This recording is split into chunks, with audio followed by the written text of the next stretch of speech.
Service or repair, just call Bryant Air Conditioning, Heating, Electrical, and Plumbing. 467-1111. Bryant, whatever it takes. At Raising Cane's, we focus on being the best at one thing and getting it right every time. Which is why every chicken finger meal we serve is marinated, hand-battered, cooked to order, and made just for you. Quality isn't complicated, and our menu is proof. Raising Cane's Chicken Fingers, one love. Skip the line and order with our app or online.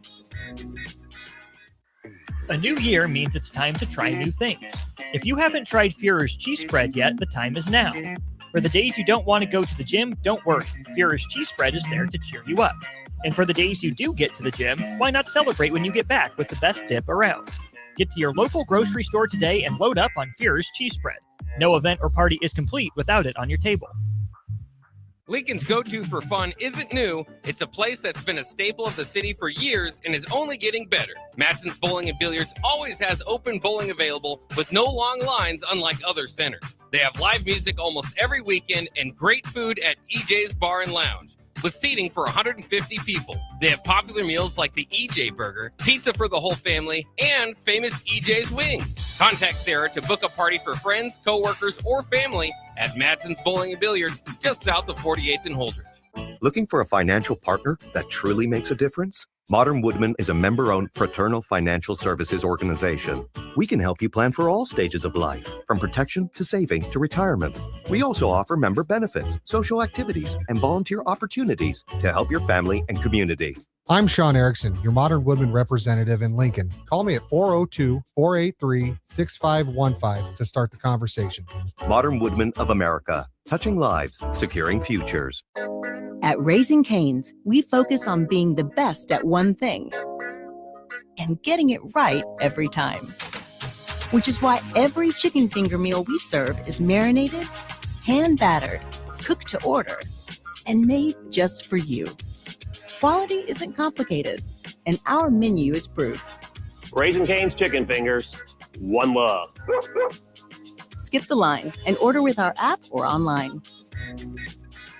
Back Nine Golf in South Lincoln is the premier indoor golf experience in the state. The weather in the winter months is cold, windy, and as unpredictable as a tee shot on the 450-yard par 4. With top-of-the-line full-swing simulators and a PGA teaching professional, Back Nine Golf is there to help you improve your game and lower your score. Back Nine Golf is open to the public with 24/7 access for members. Learn about Back Nine's variety of memberships today and see the facility for yourself at 7501 South 15th Street in Lincoln, just south of 14th and Pine Lake Road. Back Nine Golf, your premier indoor golf and events destination.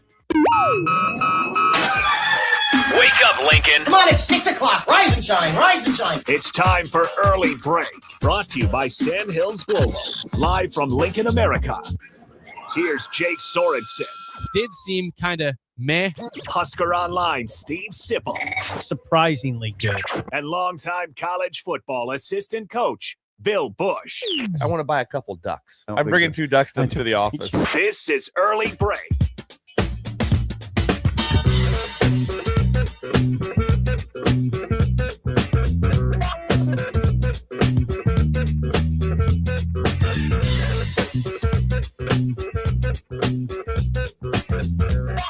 Good morning to you, Bill Bush. No Steve Sipple, no Jake Sorensen today. Nick Sainert here once again filling in as we draw one day closer to Nebraska playing in the Las Vegas Bowl tomorrow against the Utah Utes. Once again, Steve Sipple already out there in Las Vegas. Jake and myself will be there later this afternoon. DP is also already on site out in Las Vegas. Bill Bush, good morning, my friend. How did I get Tuesday. outed? How did I get outed? By what? How did I not get it on the trip? You were probably more than welcome. Yeah, interest was never brought up. Would you have wanted to go to Vegas? Yeah, I would like to have went to Vegas. Somehow Do you want I to go feel instead of me? Somehow I feel that you're behind this a little bit. Yes, not at all. Yeah, you have this very negative view of me this morning. Well, you did something that was Swim did something interesting. We have a brand new producer intern here working very hard on his first day. Swim Second had day. Second day was first day with me, so First he's never day been with you, before yes. at that. So Yes. Connor, Second day. right? Connor's It his is name. Connor. Connor was sent out. The swim sent him out to do personal things for him, to go out to get personal. It wasn't like, hey, no, it's people sent him out to go get him an energy drink, which I I've did. never That's I've exactly what never I did. seen that. I mean, if we go back through Bella, Ella, Ellie, if you go back to Ben, young there you Ben, Rudy, all that Josh, all that. I don't That's think personal. There was never a personal, because here's the deal. I remember vividly when I started out, Steve Sipple one day made, not me, but the other producer that was with Sip and Jake at the time. I think this was before you joined the show, that he would make him go get McDonald's coffee often. And so this is exactly how it all played out. I feel like this wasn't that bad on me. I was not trying to pull a stunt. I was not trying to pull a big card or anything. It was 10 minutes before the show or so. And I walked into Connor and Nick, who are also working with us today. And I said, hey, did you guys by chance park close instead of the parking garages? Because if they said no, I wouldn't have made them go. I wouldn't have asked them to go. And Connor's like, yeah, I parked right outside. And I go, okay, would you be willing to go get an energy drink? I'll give you cash. And if you can go get an energy drink from the gas station. And he's like, yeah, that's no problem at all. And so I handed him a $10 bill. I said, get if you want something, get whatever you want. He brought back the energy drink that I asked for, and all things are good. He's here by the start of the show. I just wasn't able to leave. First day in.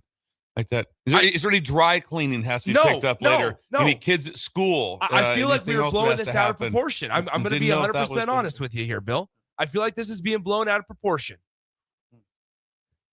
All of a sudden, it's like, hey, I'm going to Vegas today, and I need my energy drink. And yes, they did. Yes, that has nothing to do with it. Yes, the pyramid of trust, like that. The tree of trust is going to have something written up on this next year for the Thanksgiving Eve party. This will be something in the tree of trust. It will have to be addressed. There's nothing. I meant nothing by it. Connor and I have known each other for months. Yeah. He was in actually part of the class that when I did professional in residence at the university, he was in the class that I was in. And so I've known Connor for a couple of months, and no, nothing was meant by it. No ill will. I told him he can get some breakfast if he wants. There was plenty left. I had him keep the change. Thanks for doing this. And I feel like this was blown out of proportion. Okay, day one. Day two. Day two. Still counts as day one here. He's never been. Yes. Like that. Bill, we have a lot to get through throughout the course of the show. But first, I wanted to get your thoughts. I've been texting back and forth with Jake the last 24 hours or Jake so. Sorensen. I have not, because I've left him. Okay. I just knew we had all that stuff going on. You guys had to match up your Vegas trips. That makes sense. Yes. So I'd left Jake kind of be, so I've not texted back and forth with him at all. Well, here's the deal. He notified me that he's a little concerned about the 4 a.m. wake up tomorrow in Las Vegas for the show. Yeah. I don't think Jake is listening right now. I'm in a group chat with him, and he has not replied in said group chat that's been exchanging with messages this morning so far. And I would ask you, do you think Jake will have any issues waking up 4 a.m. Vegas time for the show tomorrow? Well, if you wake up at 4 a.m., you'll be late because the show starts at 4 a.m. Starts at 4 a.m. So to get ready by 4 a.m. Yes. Jake won't be, but no, that's, like I said, I did it 6 weeks ago. I did this, got up at 3:30 and did it. And at that time, I didn't even mention a word where I was at that time. Nobody knew. I didn't tell somebody where I was. I just got up at 3:30, did the show, and then that was all there was to it.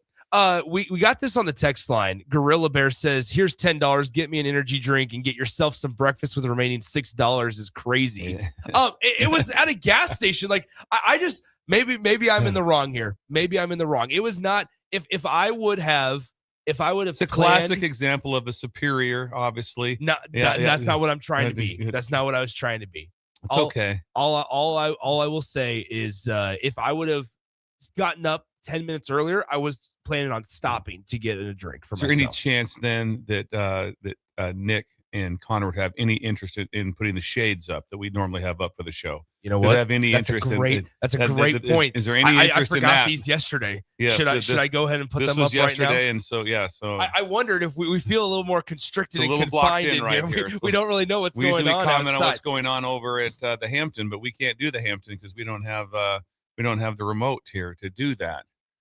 So we are there we go. There goes one, and there goes two. So now we can see outside. This is I'm gonna be honest, Bill. This is I've had some mental lapses the last 2 days. Well, it's a morning routine that's not you. These things are all by the time your show starts are already up and going. Jake Sorensen has already manned this. Me and Steve Sipple, we don't do any of this. They handle everything. So I mean, they being Jake and Rudy handled everything with getting everything unlocked, set up, ready to go. Rudy was very efficient when he came in. Very efficient. When he went, he just went from room to room to room to room, and what he had to have done in each room, then was set and ready to go. Now Rudy did not leave the room. Yeah, he did not leave his chair. Not one time would he. He didn't talk. He talked. If you talked to him, Rudy was a great guy. All business. Yes. All business. He took care of everything. Then got into his spot, was ready to go, and then he was ready for Song of the Day. Mm-hmm. That was one of his big things, was Song of the Day, to get ready to go. But no, Jake will be just fine. He'll hit that just fine. But yeah, there's always a little, because I imagine that you guys will probably be out and about a little bit tonight. One of the texts that I received yesterday afternoon was, Nick, what are our plans? Yeah. And he's left a lot of the planning to me. Is there some sort of a Husker? Is there a Husker bar there? A Husker? I'm not sure. I'm sure somewhere there's a Husker bar where we are going to be at. There's probably not a designated Husker bar. Now, I think that there's a fan fest tonight. Like there's some fan get-togethers tonight and stuff. We had some people text in yesterday letting us know. If you're listening again, let us know. 402-464-5685. I probably should know this just off the top of my head, but I land around 3:15 this afternoon Vegas time, so I fly out of here at 2:15 in Omaha. And once we get out there, I think there's a fan fest at 5 p.m. in one of the hotels, and then tomorrow there's some tailgate parties outside the stadium and things like that for Husker fans. And so I know there's stuff going on. The SRS, like Las Vegas Bowl corporate people sent the people that got media credentials all the information on all the events. So I just have to take a look. I didn't know if there was like a underground type of thing, like, hey, Husker fans are meeting at the sports book at Caesars or something of that nature, where they're like, hey, this is being organized kind of on our own type of thing. There's the Nicole Swigert. I don't know if you know her. Nicole runs the University of Nebraska, which is awesome. And Nicole does all of the basic alumni events. So if there's an event where you can get to that Nicole Swigert is running, it will be epic, and you will want to hug her and pick her up and carry her around Vegas, because she will just such an incredible job. And right now, I know they're looking to double her salary, and they should triple it for what she does for the alumni. She's the who would you say that? She's the Nick Saban of alumni. And so people call her all around the country on how to run their events. She's the number one person. I believe I met them, her and her husband. Lauren, leading tackler in the history of Norfolk High. I met them on the plane to New York last year for the bowl game. Yep, they'd have been on that. So Jake and I when we flew out because we had a connecting flight, obviously, in Chicago.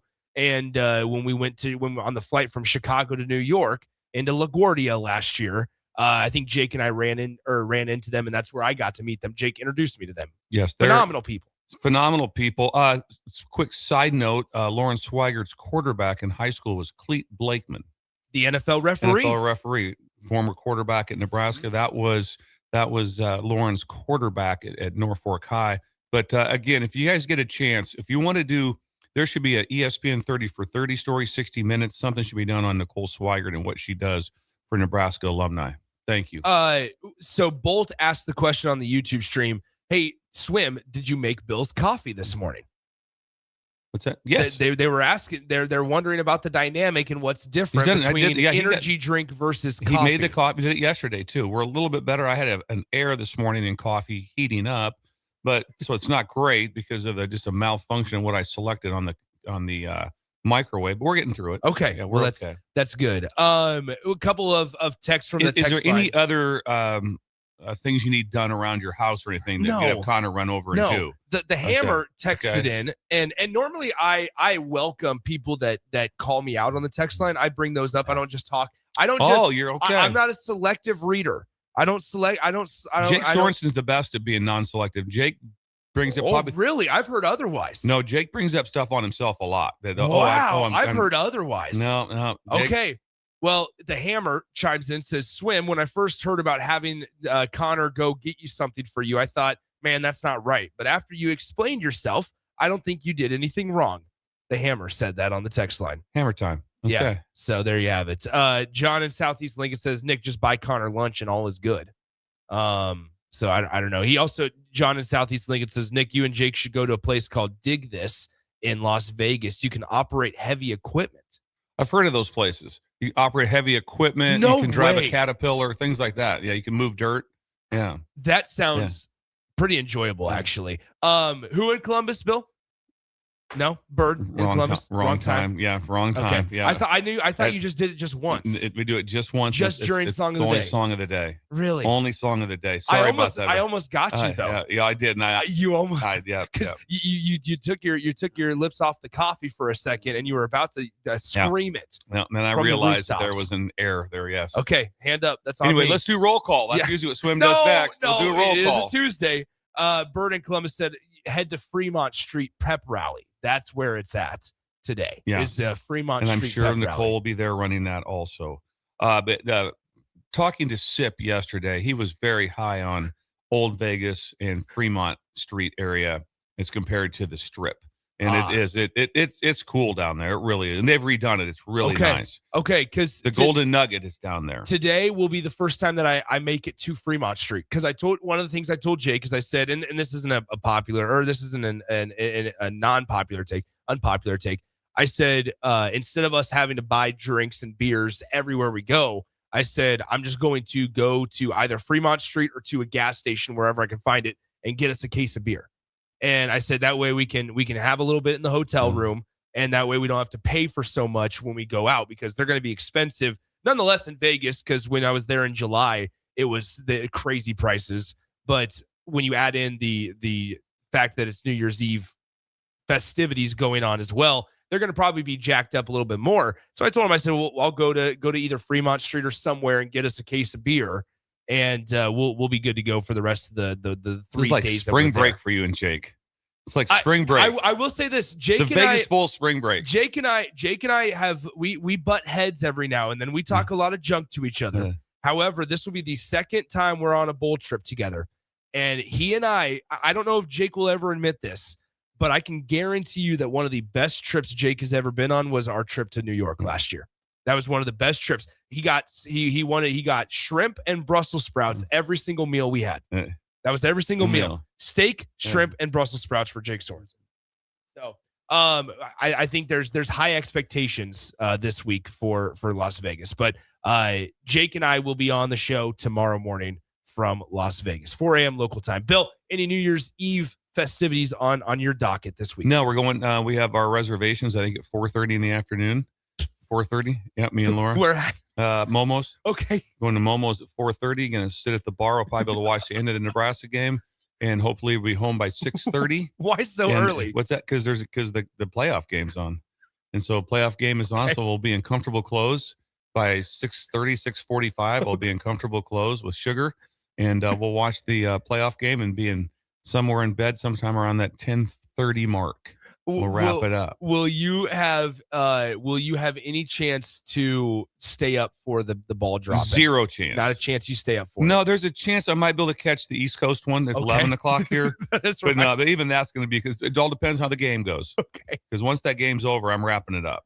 Because Laura and Gigi have a big trip the next day. They're going. They got a big dance competition in Chicago. So so on New Year's Day, they're headed out. I didn't know about the one in Chicago. I know there's that one every year in Florida. I think there's the big one in Florida. Yeah, and I'll be attending that, yes. Whoa. Yeah. Okay. Sounds good. Is it still at like the ESPN studios? Yeah. Yes. The Apollinaires will be there for that. Well, there you go. All right. That is Idle Chit Chat, sponsored by 738 Ag. Do you need seed, chemicals, fertilizers, or someone to run the sprayer for you? 738 Ag runs the whole show, custom application included. Learn more about what Joey and the squad are doing in Bertrand at 738ag.com. I know we're taking some heat today, Joey, but don't put that on Swim.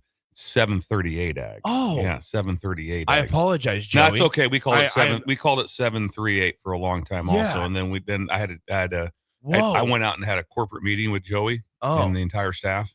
And we sat down. That was one of the things that was addressed. Well, Joey, let me do this again. 738 ag. If you need seed chemicals, fertilizer, someone to run the sprayer for you. I tell you what, if you want to stop by someplace tomorrow, I'd stop by there probably around. I don't know. They'll probably be off they'll probably have the game on in their offices and stuff. So I'd stop by there tomorrow. It'd be a great place to stop by tomorrow on just to be festive. They'll be very festive at their place. They have lights up and stuff. They have a huge, where all their trucks are parked at, and they have an unbelievable office there. Stop by and see Joey tomorrow. They'll have free things for you. Whoa. Yeah, they'll have gifts. I had a feeling that I messed something up because you didn't yell Joey.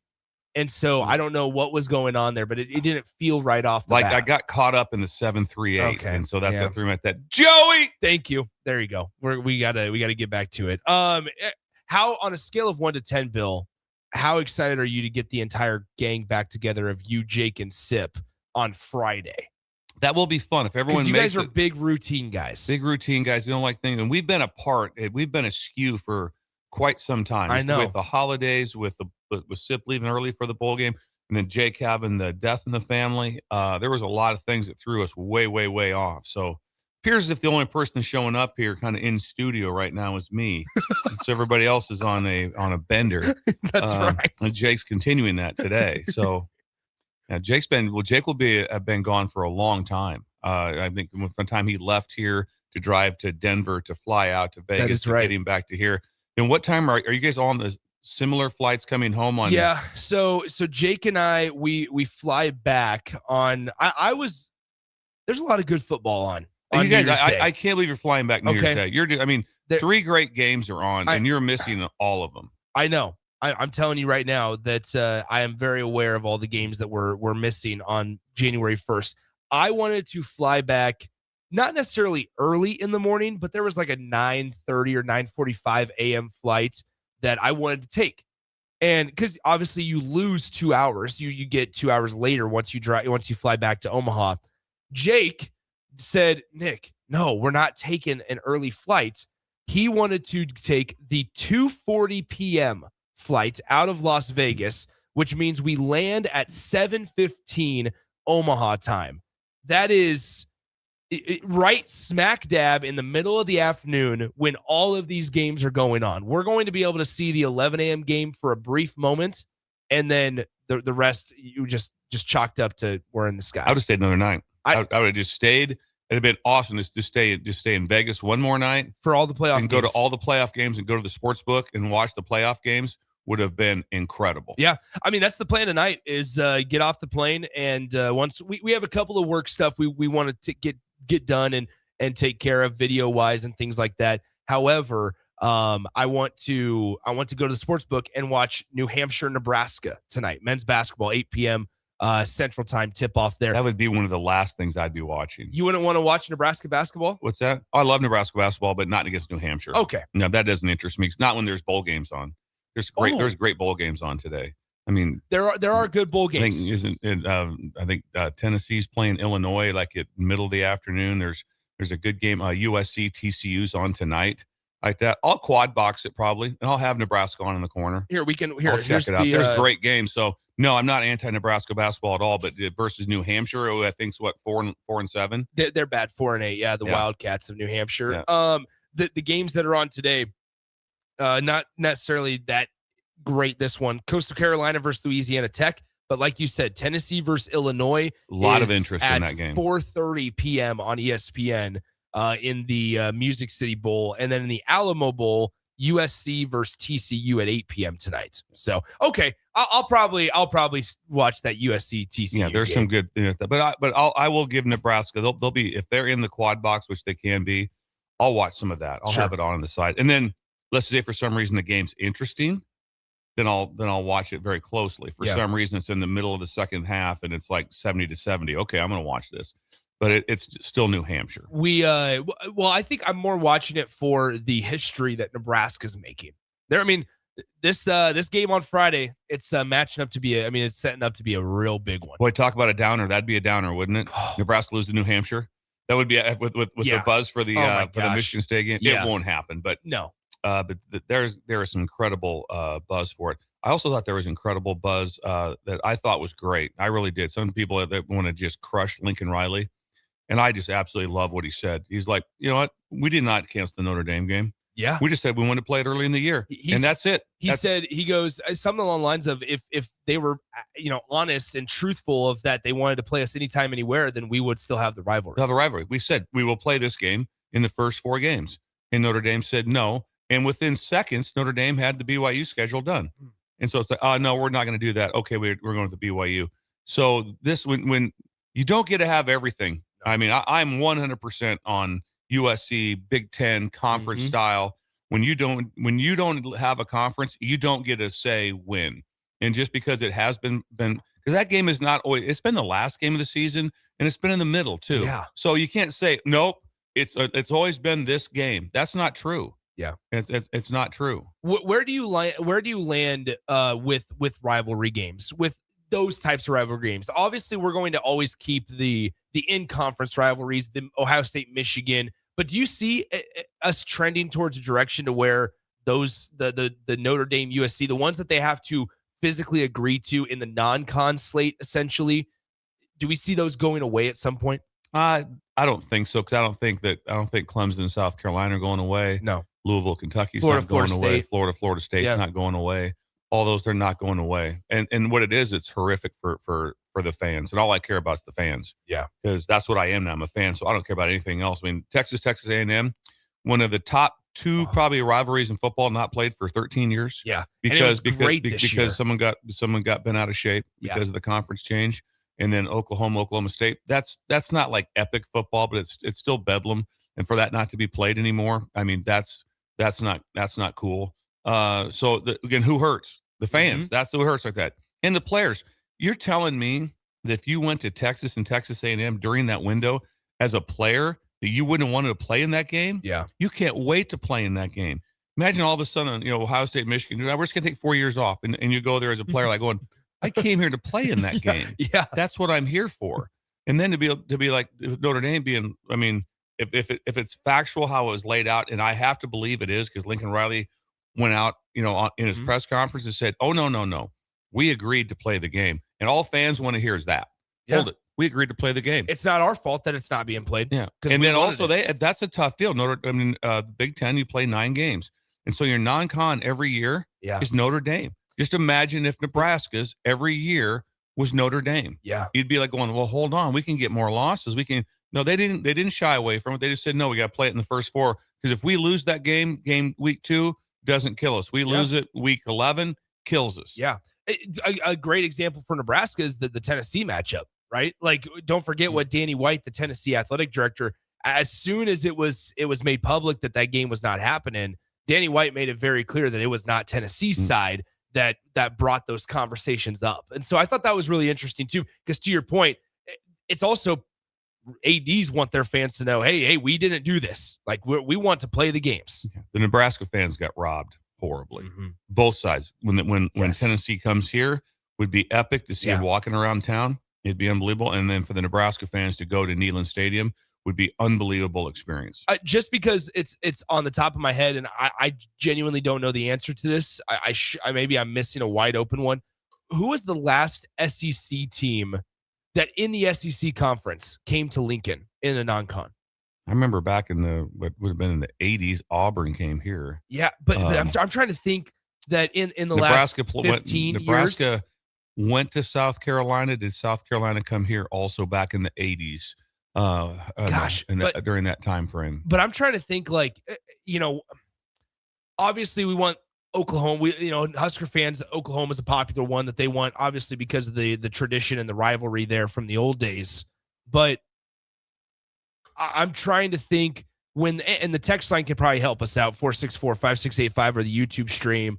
I wonder off the top of my head, last actual SEC team, because I think there was also some excitement for me as a fan and as an observer to go, okay, yeah, it's Nebraska versus SEC, home and home. Not only do you get them here, but you get to go to Neyland. And that was one of the trips I was looking so forward to. Everyone was.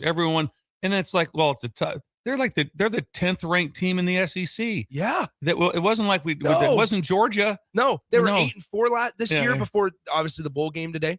But to go to Neyland Stadium, people don't realize it. It's not kind of cool. It's remarkable. It's 104,000 people. If the Nebraska fans that have been to different stadiums, you'd have been blown away, like going, okay, I've been to some stadiums. I've seen nothing like this. The checkered end zone. I mean, when you go in there, I mean, it's nuts. And then having them come here.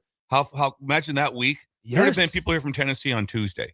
They'd be going for them, there would have been a bucket list game. Yeah. I want to go to Nebraska. Absolutely. I want to go see this place. This is awesome. They've had unbelievable success. There's going to be 90,000 people there. I want to see this. And the tickets would have been insane for that game. Literally insane, because Tennessee fans would have been trying to buy up anything they could possibly get to be here. So anytime the fans get robbed, and that's anytime there's games changed like that, that's who it is. Yeah. The fans get robbed. And there's no fans that are like that didn't want to go. The number of fans I've talked to are going, yeah, we were going. No, we're not. We were going. Yeah. So now you get Houston Christian. Yeah. So, all right, Bill, we had a question on the text line. Gus asks you, if Bill was making the schedule for Nebraska, what are 3 non-con games you would schedule every year? And every year's tough, but you would switch. Yeah, it. Maybe you could say like conference opponents, or I want to play an SEC opponent every year, whatever it might be. Yeah, for one, because there's really only one team that still gets things kind of worked up, and is Colorado. I mean, that would be my number one focus. And Colorado came out and said we would like to play Nebraska every year. And be honestly, what do the fans think? I think that if you play 10 times, then Nebraska probably is going to win 8. Mm-hmm. I mean, just look how things are trending right now. You look at resources, look at fan base, you name it. You are on the upside. You're like the Georgia Tech, where it's a rivalry, but Georgia generally wins the rivalry. I mean, that's just what happens. And the rivalry would still be good because that's something that they still remember, and there's still a disdain on both states for each other. And so Colorado doesn't like Nebraska doesn't like Colorado, and they want to play it. And to go out there every other year to Colorado, and the fans they yell at you, and it's not nice, and it's a lot of fun. Is what it is. So Colorado would be my only focus that would have something big. And then just somehow, like I said, if you had occasionally to have something, whether it be ACC or whether it be, SEC, but to go to North Carolina, to go to someplace on East Coast to something that would be kind of a cool deal to have. I don't have a lot of interest because the conference is already out there. So occasionally you're going to the West Coast already. So it's not like, well, I'd like to get out and play Cal. Sure. I don't see that as being interesting at all. There was unnamed texter says if the SEC would have agreed to 9 conference games prior to the decision to cancel the Tennessee series, that game would probably still have happened. Not entirely sure on that. However, what I would say is the SEC has one-upped the Big Ten in the fact that they're nine conference games 9+1 plus. They have to still have the marquee, the marquee non-con games. So Sankey flexed on that one. Oh, big time! He flexed on. And that I didn't think that they were going to be able to. I did not think. I thought that if they went 9, they would. Well, take they're away also going to get. They're non-con. also the part of the deal. Well, the numbers haven't really been there, but there'll be more money too. Oh, absolutely. They're going to get way more money. 100%. It's going to be because that's what happened this year, big time in the Big Ten.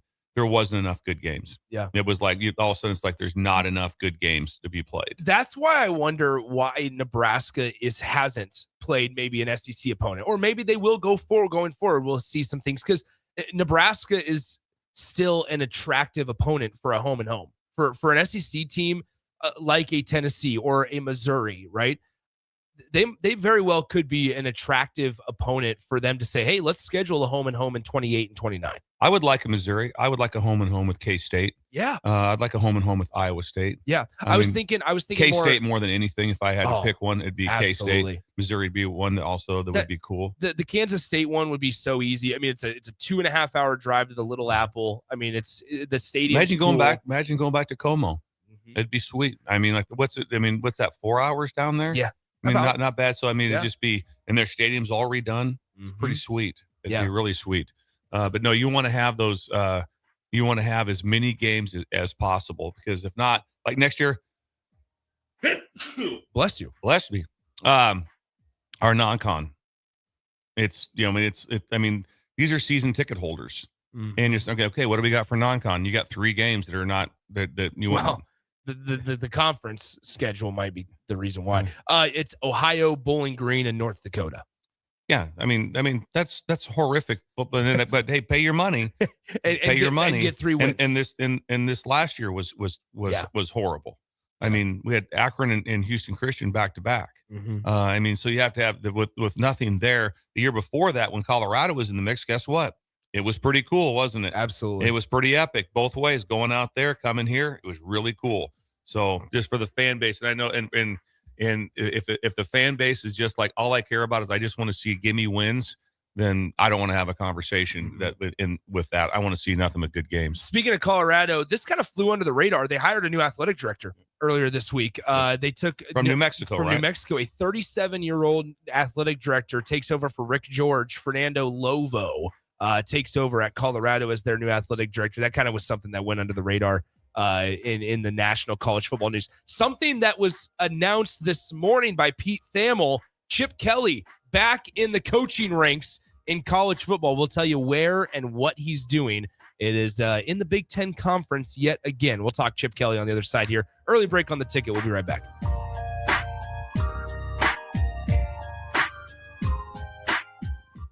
You're listening to Early Break with Steve Sipple, Jake Sorensen, and Bill Bush. Sponsored by Sandhills Global on 93.7 The Ticket and theticketfm.com.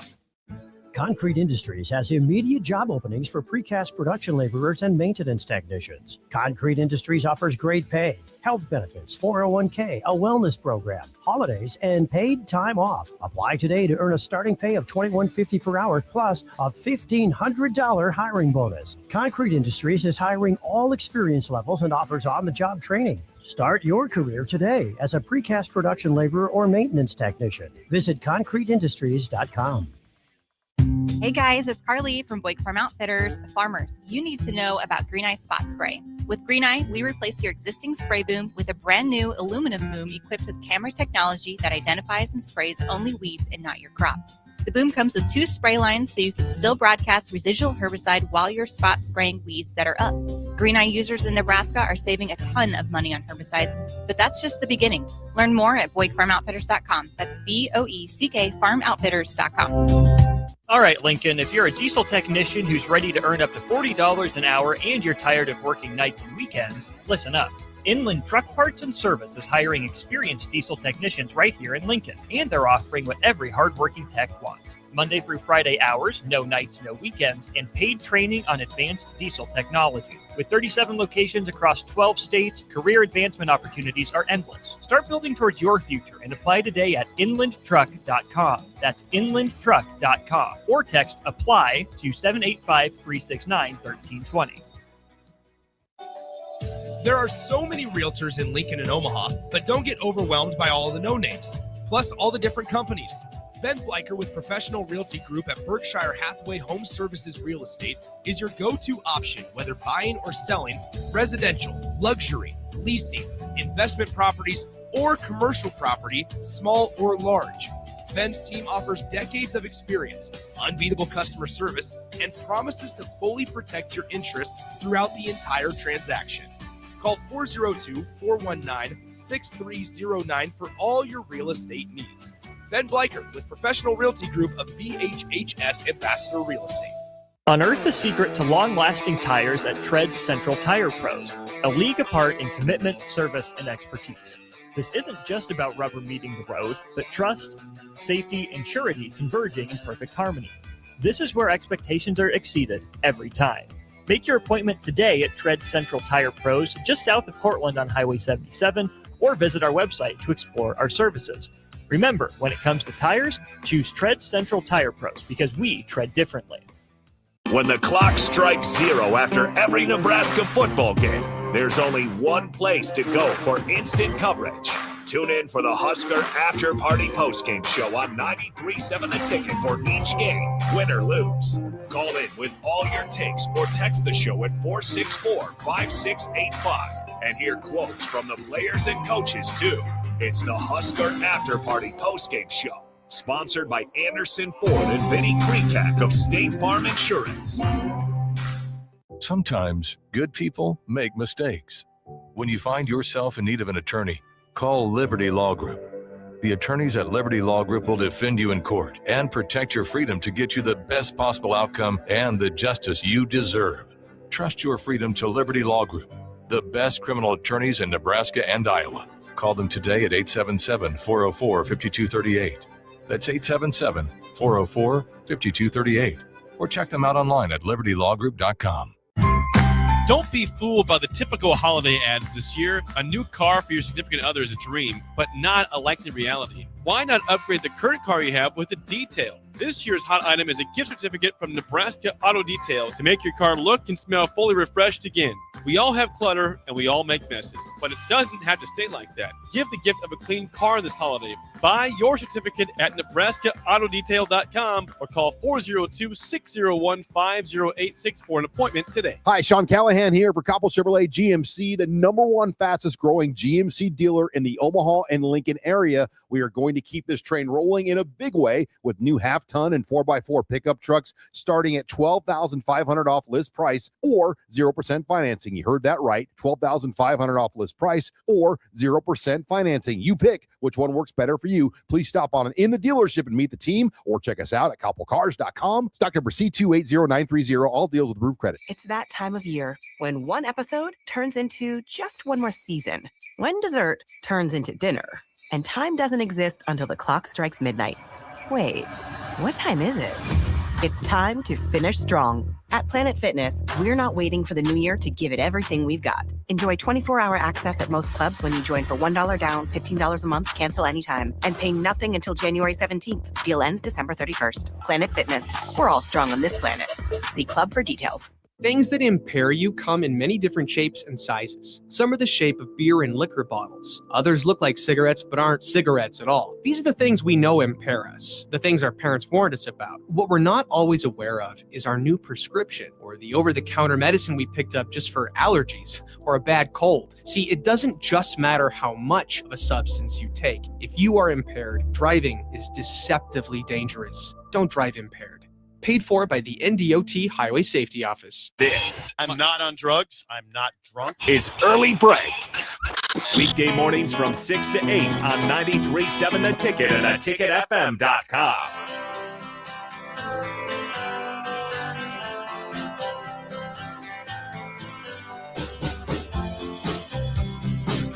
Welcome back into Early Break here on The Ticket.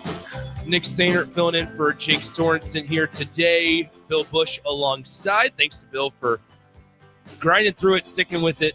As I don't have a pin either. Interesting. Well, there's multiple pens in here. Yeah, I'm gonna need a pin, I think. I forget that. There you go. There's a pen for you. As once again, appreciate Bill for hanging out and bearing with me through the many and countless mistakes I make.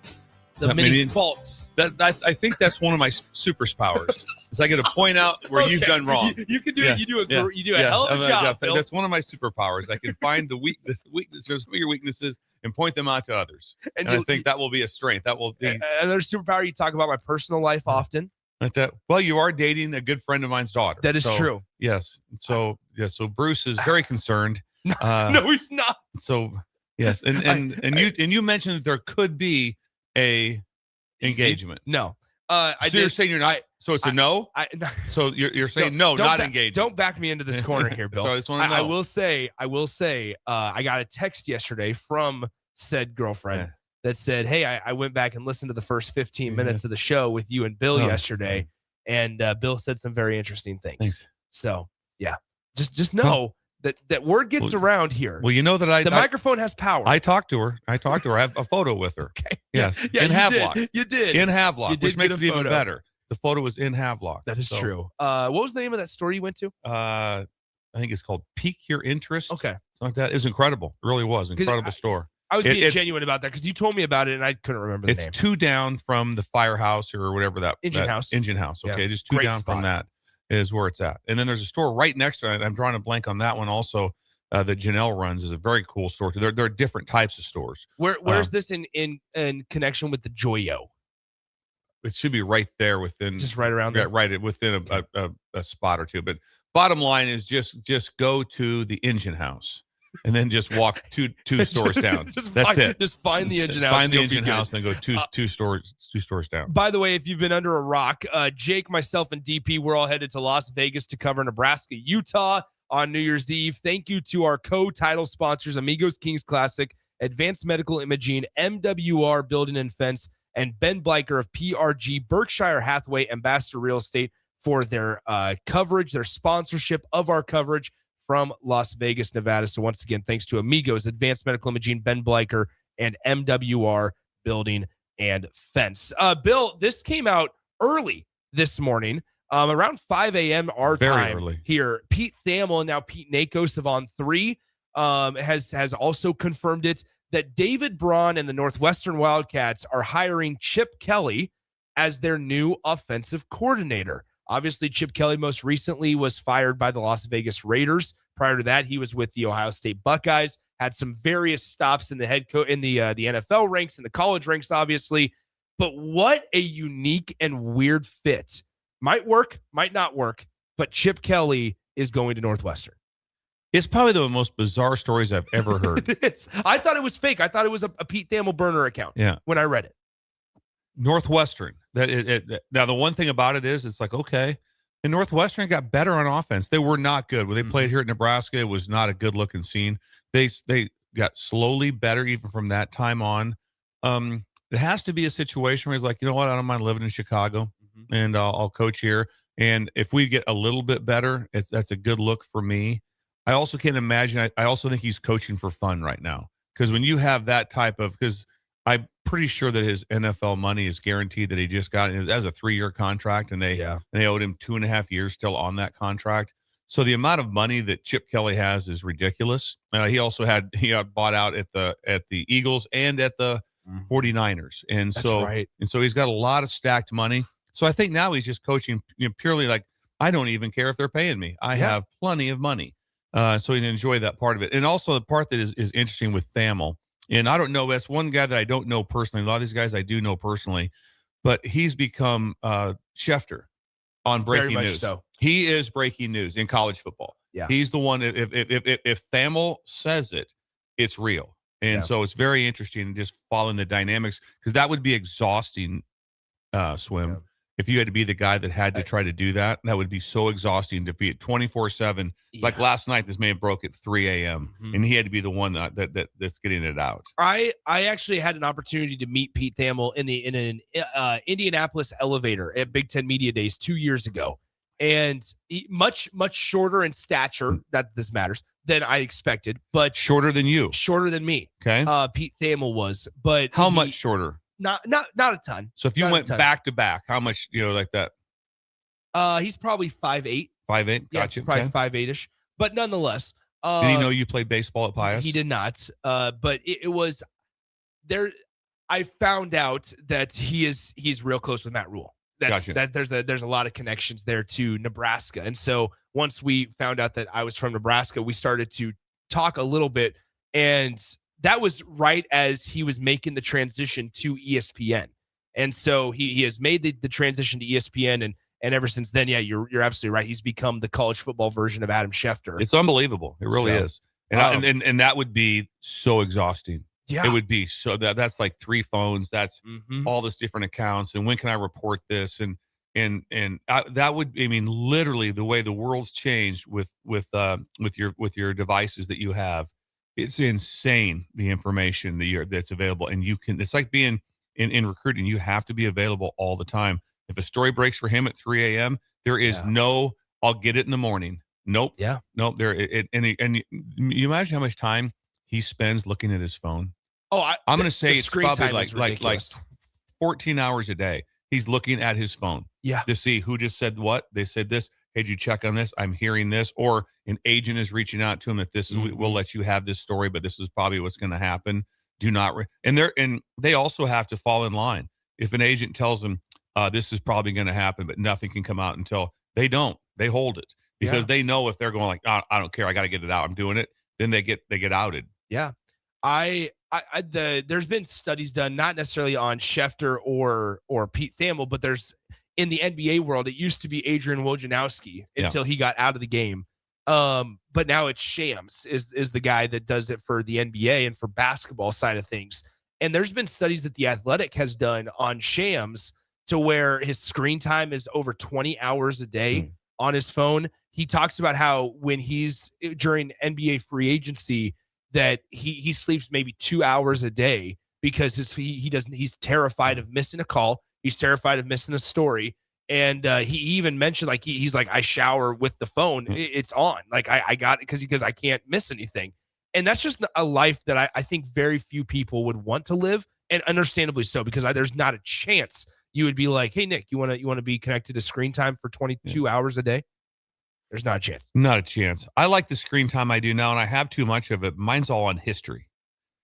I'm reading stuff on like the Edmund Fitzgerald and all the, whatever, anything historical I'm reading. So this is my, when I didn't pay attention. What is your screen time right now? I don't know, but it is, but it's more than it should be, but it's all on history. And I'd like to know. And so I'm always checking, and I start reading stuff because I didn't pay attention enough as a student. And I wish I should have done a better job in high school and in college, and said I didn't do that. Now I'm enamored with past presidencies. I'm enamored with all these things that went down, these different treaties that were signed. And I'm like, this is incredible. And I get it in little blurbs because I can't keep my attention. If I can't read this giant book, on whatever's going on, but I can read this small blurb of it on social media. So my average screen time right now, my daily average, 4 hours and 13 minutes. Do you think you're above or longer or shorter than that? Shorter. Okay. Shorter. So you're just fine. Yeah. You have no problem at all. But go ahead. Sorry, Gus asked on the text line, who was, when you were growing up, who was there a Pete Thamel, an Adrian Wojnarowski? Without social media, I don't know, like, how was the breaking news translated? I really don't remember it. Okay. I'll be honest with you. It's not me. Sip may have a better feel for it, but there was never a time we were searching for like what was the new news came out, and a lot of the stuff we actually read it. Gotcha. I mean, it was in a hard copy in a newspaper that was from the day before, so something could have easily happened in New York City or whatever it would be with something with Joe Namath and the Jets, and we didn't know about it till the next day. Gotcha. We read about it in the paper or So no, there wasn't anyone that was that breaking, but we caught, like I said, I think I was in high school when we got it into when ESPN first made its appearance.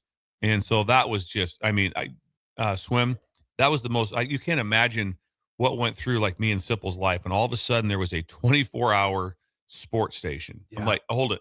Are you telling, because what happened if you went to 1011 Strong and there was going to be sports, there would be, sports would be like maybe 2.5, 3 minutes. Mm-hmm. Film clips of the Knicks against the Celtics would be 9 seconds or something. And there'd be like 1 or 2 games. That's all it was covered. Yeah. And then now all of a sudden you're going like, hold it.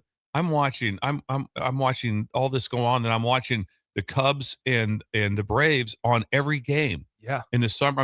You never had any of those things. So we grew up in a time when we saw the transition to all of a sudden watching SportsCenter for an hour and seeing 25 minutes of NBA highlights, where before we were getting 30 seconds. Mm-hmm. And maybe not, and maybe none. Yeah. And maybe no highlights, or just the scores. Just the scoreboard would go up, and that was it. And so now it's like, oh man, you get everything. Once again, so Chip Kelly hired as the offensive coordinator at Northwestern. David Braun, you got to give him credit where credit's due. 19-19 in his 3 years. He's 2-0 in bowl games, just beat Central Michigan 34-7 late last week in their bowl game to finish off a 7-6 overall season on a year where they didn't have a very good quarterback. You talk about figuring out quarterbacks. Northwestern getting ready to open up that $850 million facility, that project of Ryan Field that they will open up here in the very near future. Chip Kelly, though, is going to be the offensive coordinator for the Northwestern Wildcats in 2026. A very interesting story there that broke early this morning. Braun will always be known for the coach who got James Franklin fired. Yeah. He's the one who got him fired. That game, when they went and after the UCLA game and they went into Happy Valley and beat him, that's what he got fired. That's what did it. I'm a fan of David Braun a lot. I like David Braun a lot. not only for the position that he was thrown into, but also the ability. Granted, after a 4-8 season last year, maybe it got a little uncomfortable around there, but then to bounce I was really back surprised he and have kept a his job 7-6. this year. Yeah. Because if he went 4-8 again, they'd been like, hey, listen, we gave him the job just out. We didn't know what to do. And they're opening up a brand new stadium. Yeah. And there's all these things changing. And I think they're still on a good deal. Like the Northwestern's like, this is incredible. We've won 2 bowl games and out of 3 years, 2 out of 3 bowl games. We have a new stadium, and we're not paying him at all. No. I mean, we don't have to because, he has literally no place to go. I wondered, and I said something on the air a couple months ago, like, hey, if David Braun gets offered an ACC job, right? Like, you might think about, I said taking it. There's a lot more money in the Big Ten, obviously, than the ACC, but I think there's a lot of easier jobs to win at and to have success than Northwestern. And I think even if you don't have success on the large scale for Northwestern, you could still be a good football coach. It's just a tough place to win. In there's so many teams, it's hard to tell now, but in the Big Ten, everybody that was on the West side took a hit. Yeah. Because it wasn't even, give you an example, the West never won it. Never won it one time. And if you're on the East side and you're sitting there and you're a Rutgers and you go like, so who do you guys play every year? Michigan, Michigan State, Penn State, Ohio State. Yeah. It's like, oh my. And then your crossovers, you're begging for something. Where now you're on the West side, and all of a sudden now it's like, okay, now you guys are playing some Penn States. Now you're playing some Ohio States. Exactly. And there's always crossover games, but now it's different. So those on the West, it got harder, and those on the East, it got further. For a couple of those teams, it got better for them. Let's take a break. Song of the day and Bill's Thrills coming up next. You're listening to Early Break with Steve Sipple, Jake Sorensen, and Bill Bush. Sponsored by Sandhills Global on 93.7 The Ticket and theticketfm.com. Are you ready for a new opportunity? Check out Sandhills Global. Join a dynamic team where your skills are valued and your career can soar. We offer full-time positions with a 4.5-day work week, competitive pay, excellent benefits, and a positive work environment. From IT and marketing to sales and finance, we're looking for talented individuals just like you. Apply today at sandhills.jobs and take the first step towards an exciting future. That's sandhills.jobs. Don't wait, apply now. Toys and treats are always great gifts for the holidays. But how about a new beloved family member? Huskerland Bulldogs has French and English Bulldog puppies ready for you to take home and be the star of the holidays and change your lives for the better. They can deliver anywhere in the U.S. as they've placed puppies from coast to coast for 20 years. Follow Huskerland Bulldogs on Facebook or Instagram, or visit HuskerlandBulldogs.com. For more info, call or text 402-860-0306. Again, that's 402-860-0306. All right, Lincoln, if you're a diesel technician who's ready to earn up to $40 an hour and you're tired of working nights and weekends, listen up. Inland Truck Parts and Service is hiring experienced diesel technicians right here in Lincoln, and they're offering what every hardworking tech wants. Monday through Friday hours, no nights, no weekends, and paid training on advanced diesel technology. With 37 locations across 12 states, career advancement opportunities are endless. Start building towards your future and apply today at inlandtruck.com. That's inlandtruck.com. Or text APPLY to 785-369-1320. Golfing in 72 degrees and perfect conditions in Nebraska doesn't seem possible in December, but it is. Double Eagle Golf is your escape from the bone-chilling cold outside and a reason to keep the clubs out year-round. Book your holiday parties at Double Eagle Golf and make plans to join them for a New Year's Eve party. Gift cards make a great stocking stuffer for Christmas, and don't forget to look ahead to 2026 as spring leagues begin in February. That's all at Double Eagle Golf inside the Kinetic Sports Complex on West O Street. Online at doubleeagle.golf. Hey guys, this is former UFC fighter and mixed martial artist Anthony Lionheartsville. The Upside Bar and Lounge in South Lincoln is the go-to spot for every UFC event, prelims, and main card. There's never a cover, so make sure you get there early and stay late. Upside Bar and Lounge has daily specials, a margarita club, and a taco club. And don't forget, they just added Buzz Bowls to their menu. Learn more about upcoming events by visiting UpsideBarLNK.com and stop into their South Lincoln location for every UFC event on 27th and Pine Lake. It's that time of year when one episode turns into just one more season, when dessert turns into dinner, and time doesn't exist until the clock strikes midnight. Wait, what time is it? It's time to finish strong. At Planet Fitness, we're not waiting for the new year to give it everything we've got. Enjoy 24-hour access at most clubs when you join for $1 down, $15 a month, cancel anytime, and pay nothing until January 17th. Deal ends December 31st. Planet Fitness, we're all strong on this planet. See club for details. There are so many realtors in Lincoln and Omaha, but don't get overwhelmed by all of the no-names, plus all the different companies. Ben Bleicher with Professional Realty Group at Berkshire Hathaway Home Services Real Estate is your go-to option, whether buying or selling residential, luxury, leasing, investment properties, or commercial property, small or large. Ben's team offers decades of experience, unbeatable customer service, and promises to fully protect your interests throughout the entire transaction. Call 402-419-6309 for all your real estate needs. Ben Bleicher with Professional Realty Group of BHHS Ambassador Real Estate. Looking to upgrade your equipment and keep cash in your pocket? Through December at Landmark Implement, choose from a 12-month waiver on model year 2023 through 2025 John Deere 6 through 9 series tractors, sprayers, and combines. Or lock in a 2.9% fixed rate for 36 months, followed by 6.35% for another 36 months. Visit your local Landmark Implement for more details or check us out at landmarkimp.com and experience the Landmark difference.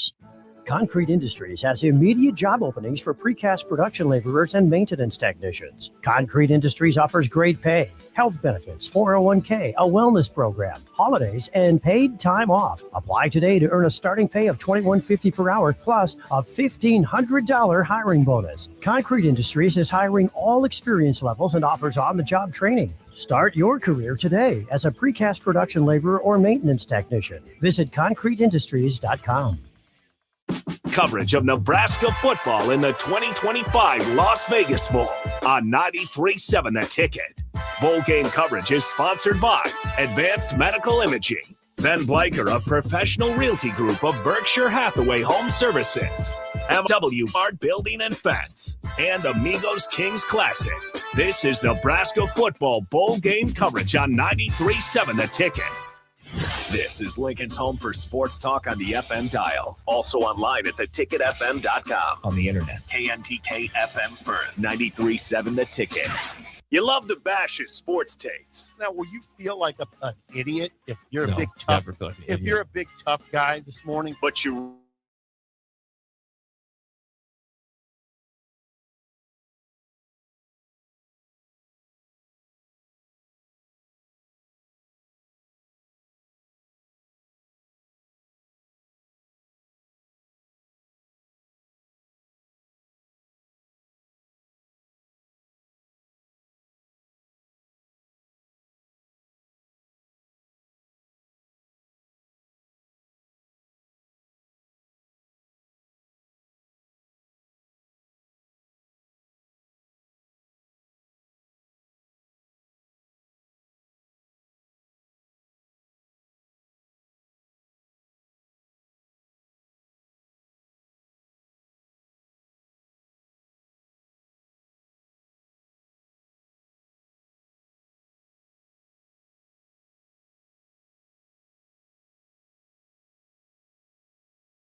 The day. Bill, initial thoughts on The Gambler. Sartor Heyman, Rick Heyman, thank you for sponsoring this.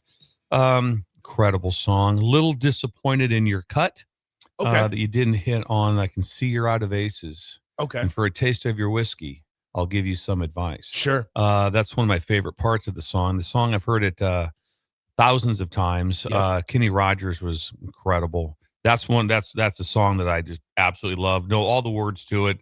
78 Better Times at the highest level. Yeah, this song is one.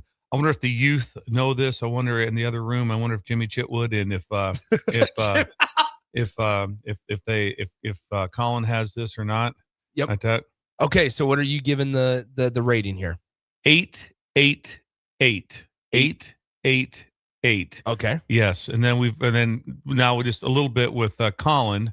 Got out of line. He gave his number. Connor jumped the gun here. Connor, is it Connor or Colin? Connor. Yes. Connor's new. Yes. And he had to go. The reason Day I number don't know, two. I don't know much about him because he was out doing errands for Nick earlier in the show. True. So I didn't get a chance Don't put to this on me. go through all this stuff to make sure I had his name correct. Like that. Now he gave his number too early. You have to hold off on that. Yes. So you can't do that, Connor, until we ask for it. Okay. So I know what his number is like that. Connor, what number did you give it? What's that? An 8.6. Gave it an 8.6 like that. So I appreciate that. He might be an old soul like Jake Sorensen. Okay. He might be an old soul like Jake Sorensen. Has anybody ever seen the movie Hoosiers? And if you had, our producer here that's here today with us, Nick, looks just like Jimmy Chitwood. He does. He looks just like Jimmy. And he even sometimes someone tells you look like somebody, you go, no, I don't. He goes, that looks exactly like me. That I am Jimmy Chitwood. He did say the that. hair, everything's the same. So we're here with Hoosiers in the studio. All right, so you gave it an 8.8. Oh, it's an incredible song. I felt like it was topical. And so as Jake and I are about to take on Vegas, it was the song was topical. And so I'd like that's to see why I you brought guys that at up. the tables. Oh, that would be nice to see. Yes. Let's run through some of these texts here on the Starter Heyman Jewelers song of the day. The Gambler by Kenny Rogers, released in 1978. Rod in South Lincoln starts us off, age 62. Happy New Year. He says 8.0. Sean in Omaha gives it a 9.2. Pete in Chattanooga with a 4. Pete. Who in Columbus? Bird. There it is, 8 for Bird in Columbus. Joe in Boulder with a 7. Fritz in Lincoln, 8.1. Jake in Hickman says, okay, 6.1. Okay. John in Southeast Lincoln gives it a 2.0. Says, no way I'm ever listening to the entire song. Bird would fight you. Wow. And I'd be okay with it too. I'd kind of push it a little bit. Pat in Waverly gives it an 8.555. We have, let's see, 9.9 from Leroy, a 10 from Railroader Matt. Jennifer and Hubby chime in. Here we go. Jennifer with an 8. Hubby with a 6.7. Now they're back to usual. High Yes. scores, but Hubby lower. Yes. Hubby always goes lower. Matt says, Nick, holy bleep, you're on a roll. 8 for Matt today. For a taste of your whiskey. Gavin from Shelby, age 22, gives it a 9.0. Gavin from Shelby, age 22. All right. That's new, I believe. I have not seen that one very often. Yeah. So we have Roger says 8.7. And then Al in Lincoln says 9.5. Now, we can't forget our fine folks on the YouTube stream. We got Troy gives it an 8.2. CL Porter, 92 with a 6.1. Genghis says 8.8. Way better times for Genghis. The corn. Nels in Montana, 9.1. Nels. Bolt with a 5.88. Interesting, Bolt. It's a fail. Yeah. By Bolt, a fail. And I've been a big Bolt supporter. Mm-hmm. Rick chimes in from Starter Heyman, 6.125 for Rick Heyman. Little low. I thought Rick would be a little higher on the sheer magic of Kenny Rogers. Mm-hmm. And then how about this? We'll finish off our scores with Harris in Vegas, 6.8 for Harris in Vegas. So there it is. Song of the day, Kenny Rogers, The Gambler, 1978 released. All right, Bill, it is time for Bill's Thrills on a Tuesday. Here we go. Some call him the most interesting man in the world. That is setting up the morel mushroom bonanza. Oh, yeah. is it gonna be bonanza? Mushrooms grow better with thunder and lightning. Others call him Coach. But to everyone else, he's Bill. I want to get one of those military ab stimulators for us to wear during the show. You see, I sent you today. It's time for Bill's Thrills on Early Break. That is right. Bill's Thrills, sponsored by our friends at Diner Contracting. If you're looking Randy! for remodels and Wow, everything. just kept plowing right through Randy. Wow. If you're looking for everything from we have people bathrooms- that yell Randy with me in their cars. Okay, I like that you apologize. just kept just filibustered the whole thing. Okay, I apologize, Randy. If you're looking for remodels and everything from bathrooms, kitchen, and whole house remodels, And hallways, call Randy at stairwells, 402-417 attics 5204. Bill, it's a Bugaboo Tuesday. Outside of me just rolling right through Randy, what's bothering you there's on people Tuesday? that tell me, they're like going, oh, my kids love yelling Randy. They nail it every time, and you just filibustered the whole thing. Oh, things that bother me. There's things that bother me. There is no reason to speed through the season. There's no reason to speed through the season. No reason for the fights. Keep up the lights. I can't take it. The arguments that I have and the feelings are strong.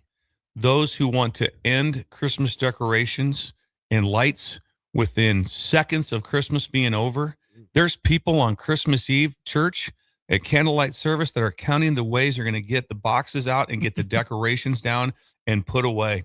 It drives me absolutely nuts. I want Christmas around. I want lights up. I want trees up. Occasionally we're going to take something down here and there, a small little knickknack or something. I'm okay with it. I want everything up. Our house will have, the tree stays up until the end of February. Really? End of February stays up. We have some lit. We have some incredible of old sleds that we have that are lighted. They'll stay up. I have a tree outside. Then I have these giant polar bears in the basement. They stay up year round. And I have a Christmas tree that is on the wall that it plugs in with lights. That stays up year round. My wife likes to start to put some things away, though. She was doing it yesterday. Little thing, and she does it. She won't even say she's doing it. I'll be like, what's going on down there? Nothing. I mean, they hold. But there are people that are like so excited, like the day after Christmas. Stuff's put away.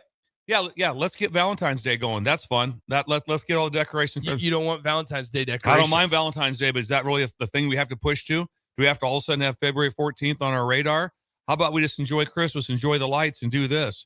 The people that want to tear this stuff down and get everything boxed up, all they care about what's next. Let's get the next thing going, and they can't wait to end. How about enjoy it? Take a deep breath. Drive around, have the lights still out, have them still going. Ours are on. We have the halo lights. It's awesome. And in our neighborhood's pretty good. But those who want to fight me on this, want to get everything boxed up, put away, to try to get, it's always like, let's just get ahead. Your life isn't about getting ahead. Life's about enjoying the moment. And there should never be a Christmas decoration put away ever prior to January 2nd. Ever. Okay. And right now there's people that have them put away. They're out there. Away. And they're out there. And that's a bugaboo that I'll fight forever. And our stuff is staying up. You want Christmas for your kids? Bring them over to our house. Does Laura agree with this take? She with the tree, not as much. Okay. She would like things a little more put away. I would imagine so. I push back. I bring them back out if they go away. No, I bring them back. Oh yeah, if they put away something, I'll just bring it right back out. And I want things set up. We're always set up prior to Thanksgiving. So mid-November, I want them up. I want 2 months of Christmas. Why not? It's festive. It's a festive time. It's a fun time. There's decorations. There's lights. There's everything about it. When you go around in Vegas, you're going to see Christmas trees still up. And so it's a fun time. So no, this is my bugaboo. It's my pushback. And there's people right now that are so proud that they have all their stuff put away, boxed up, and ready to go. And what did you put away? What did you end? Fun. That's what you put away. You ended fun. Not if you're decorating for another season. There's not another season. Okay. There's not another season. Valentine's Day is a trinket type of thing. And so what's coming next? What's the big one? There isn't one. That's my point. It would be Thanksgiving next year. Yeah, next year. That's really the biggest thing. So let's get these Christmas decorations get away, because in November we have Thanksgiving stuff to put up. So that there's only really two things you do. There's little things for Easter. There's a couple rabbits. There's a couple. There's a Valentine's Day. A few things. Halloween has a couple things. Halloween gets more attention. I agree with that. But that's when October.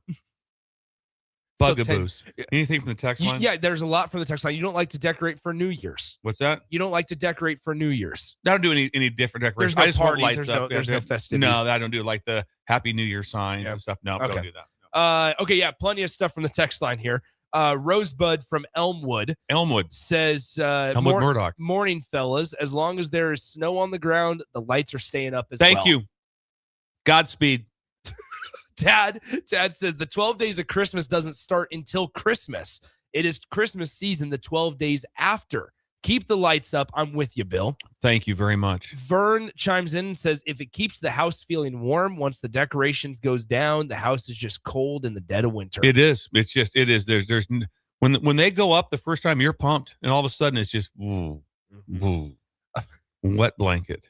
Old Dad 34. Haven't heard from Web Blanket in a while. Old Dad 34 says, preach, Bill, preach. Gus says, right there with you, Bill. My aunt has a holiday tree that stays up year round. Thank you. That's decorated. Get a photo for of that every and holiday. send that in.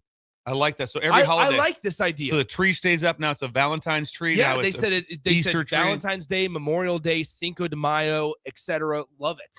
Oh man, That's really good. That plays to my heartstrings right there. Whew, what an idea. We're doing that. We're going to have a celebration tree. This is going to be fun. Yep. There you go. Brad from Baldwin says, Bill, I'm one of those that take them down. I'll try to do better. I'm sorry to Brad, be disappoint. better. Brad, be better. And you're a great person. And you toilet paper stuff on the highways for us, and we appreciate that. But this is the time to be better. And they get excited about it. They brag. They brag about it. All our stuff's down. We're down, boxed up, gone. Robert and Lincoln, 12 Days of Christmas starts on the 25th, so things have to stay up until January 6th at least. Thank you. So, McGee, last one. I hear you loud and clear. Everyone needs to just slow down. Slow down. Isn't life too fast? Screen time. We're talking about screen time.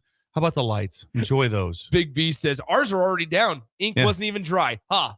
Yeah. Ouch. That's what I mean. He seems cold-hearted. Yeah. Anyway, remind us the headline there, Bill. Yeah, I got it right here, Jay. There's no reason. Wow. There's no reason to speed through the season. No reason for the fights. Keep up the lights. Keep up the lights. There's Bill's Thrills on a Bugaboo Tuesday, sponsored by our friends at Diner Contracting. Plenty more to get through throughout the show. In hour two, CBS Sports ranked the Big Ten coaches now that there's been a little bit of movement, whereas Kyle Whittingham ranked now in the list of Big Ten coaches. It is my first time also later in the show ever. NFL winners and losers. I will be doing that today in place of Jake. Okay, this is a big deal now. It is. I heard that winners and losers on this show is it's a big deal, and no one's ever done it but Jake. I know. Well, here we are. We're gonna attempt this it. This is today. a lot for me. I know. It's out of the routine. It's out of the ordinary. I'm asking you to bear with me. Okay. So there you go. Hour two of the show comes up next.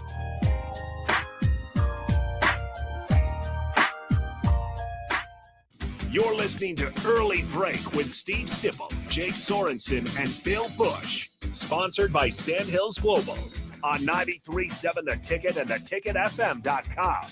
Unearth the secret to long-lasting tires at Treads Central Tire Pros, a league apart in commitment, service, and expertise.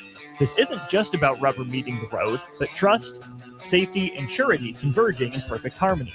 This is where expectations are exceeded every time. Make your appointment today at Treads Central Tire Pros, just south of Cortland on Highway 77, or visit our website to explore our services.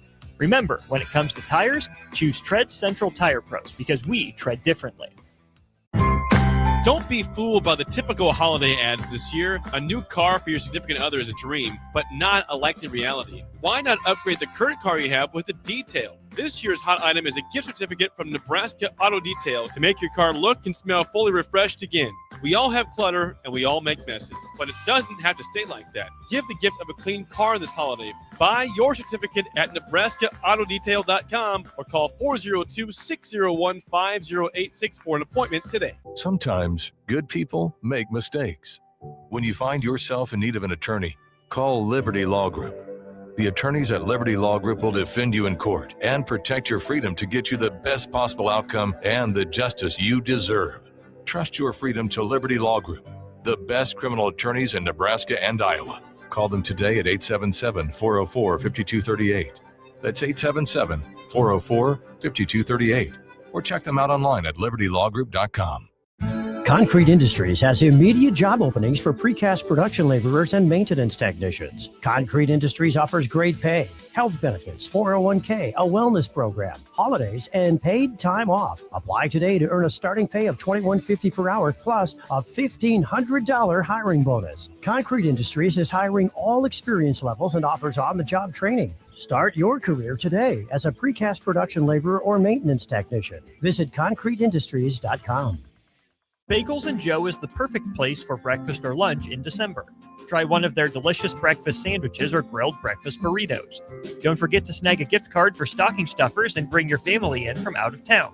With 4 locations in Lincoln and 1 in Seward, Bagels & Joe. If you or anyone you care about is facing a family legal matter, call Cordell and Cordell today at 1-855-GET-LEGAL or visit CordellCordell.com to schedule your consultation. There's a lot on the line in divorce. This is Joe Cordell of Cordell & Cordell, the largest family law firm in the country, with over 35 years of helping clients navigate divorce. But being big doesn't mean less personal or less local. Our attorneys live and work in your community, and as neighbors, they understand the challenges your families face. Divorce touches all areas of your life: your home, savings, retirement, and of course, kids. So when you find yourself facing divorce, you need a partner you can count on. Visit CordellCordell.com to schedule your consultation. If you or anyone you care about is facing divorce, contact Cordell and Cordell today. With over 100,000 clients served, we understand the challenges you're facing on a personal level. Call Cordell and Cordell today at 1-855-GET-LEGAL. That's 1-855-GET-LEGAL. 1221 N Street, Lincoln. When the clock strikes 0 after every Nebraska football game, there's only one place to go for instant coverage. Tune in for the Husker After Party Postgame Show on 93.7 The Ticket for each game, win or lose. Call in with all your takes or text the show at 464-5685 and hear quotes from the players and coaches, too. It's the Husker After Party Postgame Show, sponsored by Anderson Ford and Vinny Krikak of State Farm Insurance. Have you heard about Advanced Medical Imaging Surgery Center? Located at 7555 Pioneers Boulevard, Advanced Medical Imaging Surgery Center offers compassionate, patient-focused care and provides outpatient surgery services, making it possible to have non-emergency surgery and return home the same day. Advanced Medical Imaging Surgery Center specializes in cardiology, vascular radiology, orthopedics, pain management, and much, much more. Give them a call today at 402-261-1085 or online at amimaging.com. Select Plumbing and Utility has been serving Lincoln and the surrounding area for 14 years, and they're not slowing down. Select Plumbing and Utility handles all your plumbing needs, from faucets and water heaters to full renovations, and they can even help with your heating and cooling needs. They're also Lincoln's underground experts, repairing and replacing broken underground water and sewer lines since day one. Contact Select Plumbing and Utility today at 402-560-6197, assuring excellence in every situation, opportunity, and challenge. That's 402-560-6197. Husker Nation, conference play is here for Husker women's hoops, and we need your help. The Huskers had one of their best starts ever, completing non-conference play with a perfect 12-0 record. But Big Ten play will be a challenge, and they need to hear Husker Nation in the stands for every basket, steal, and each and every win. The road to March starts now, so don't wait. Head to huskers.com/tickets and secure your seat for some unforgettable matchups in PBA. Go Big Red. This is Lincoln's home for sports talk on the FM dial. Also online at theticketfm.com. On the internet. KNTK FM Firth, 93.7 The Ticket.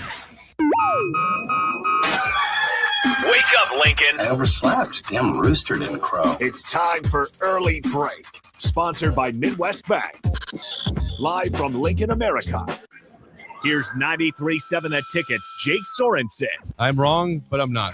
Husker Online, Steve Sipple. If I were a feral cat. And longtime college football assistant coach, Bill Bush. You get one team. Mine's the Houston Oilers. I'm not the Texans, and I'm not the Titans. So I'm out. This is Early Break.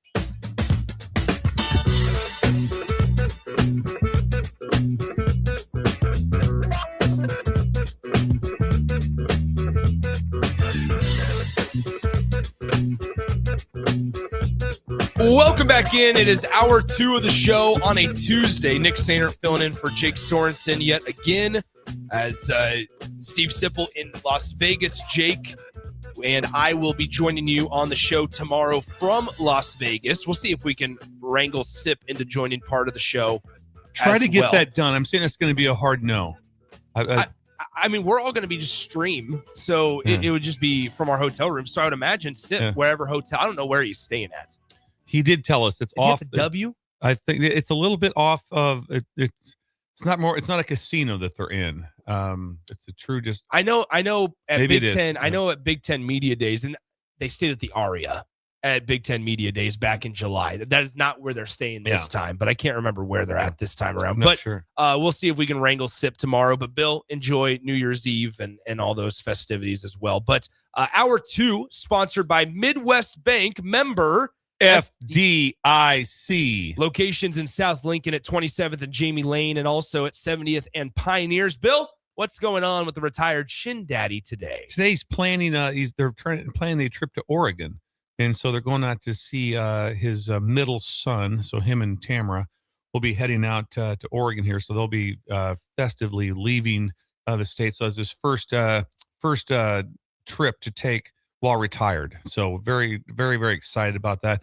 He did go up to the bank yesterday and just I think just point out some things they could still do better.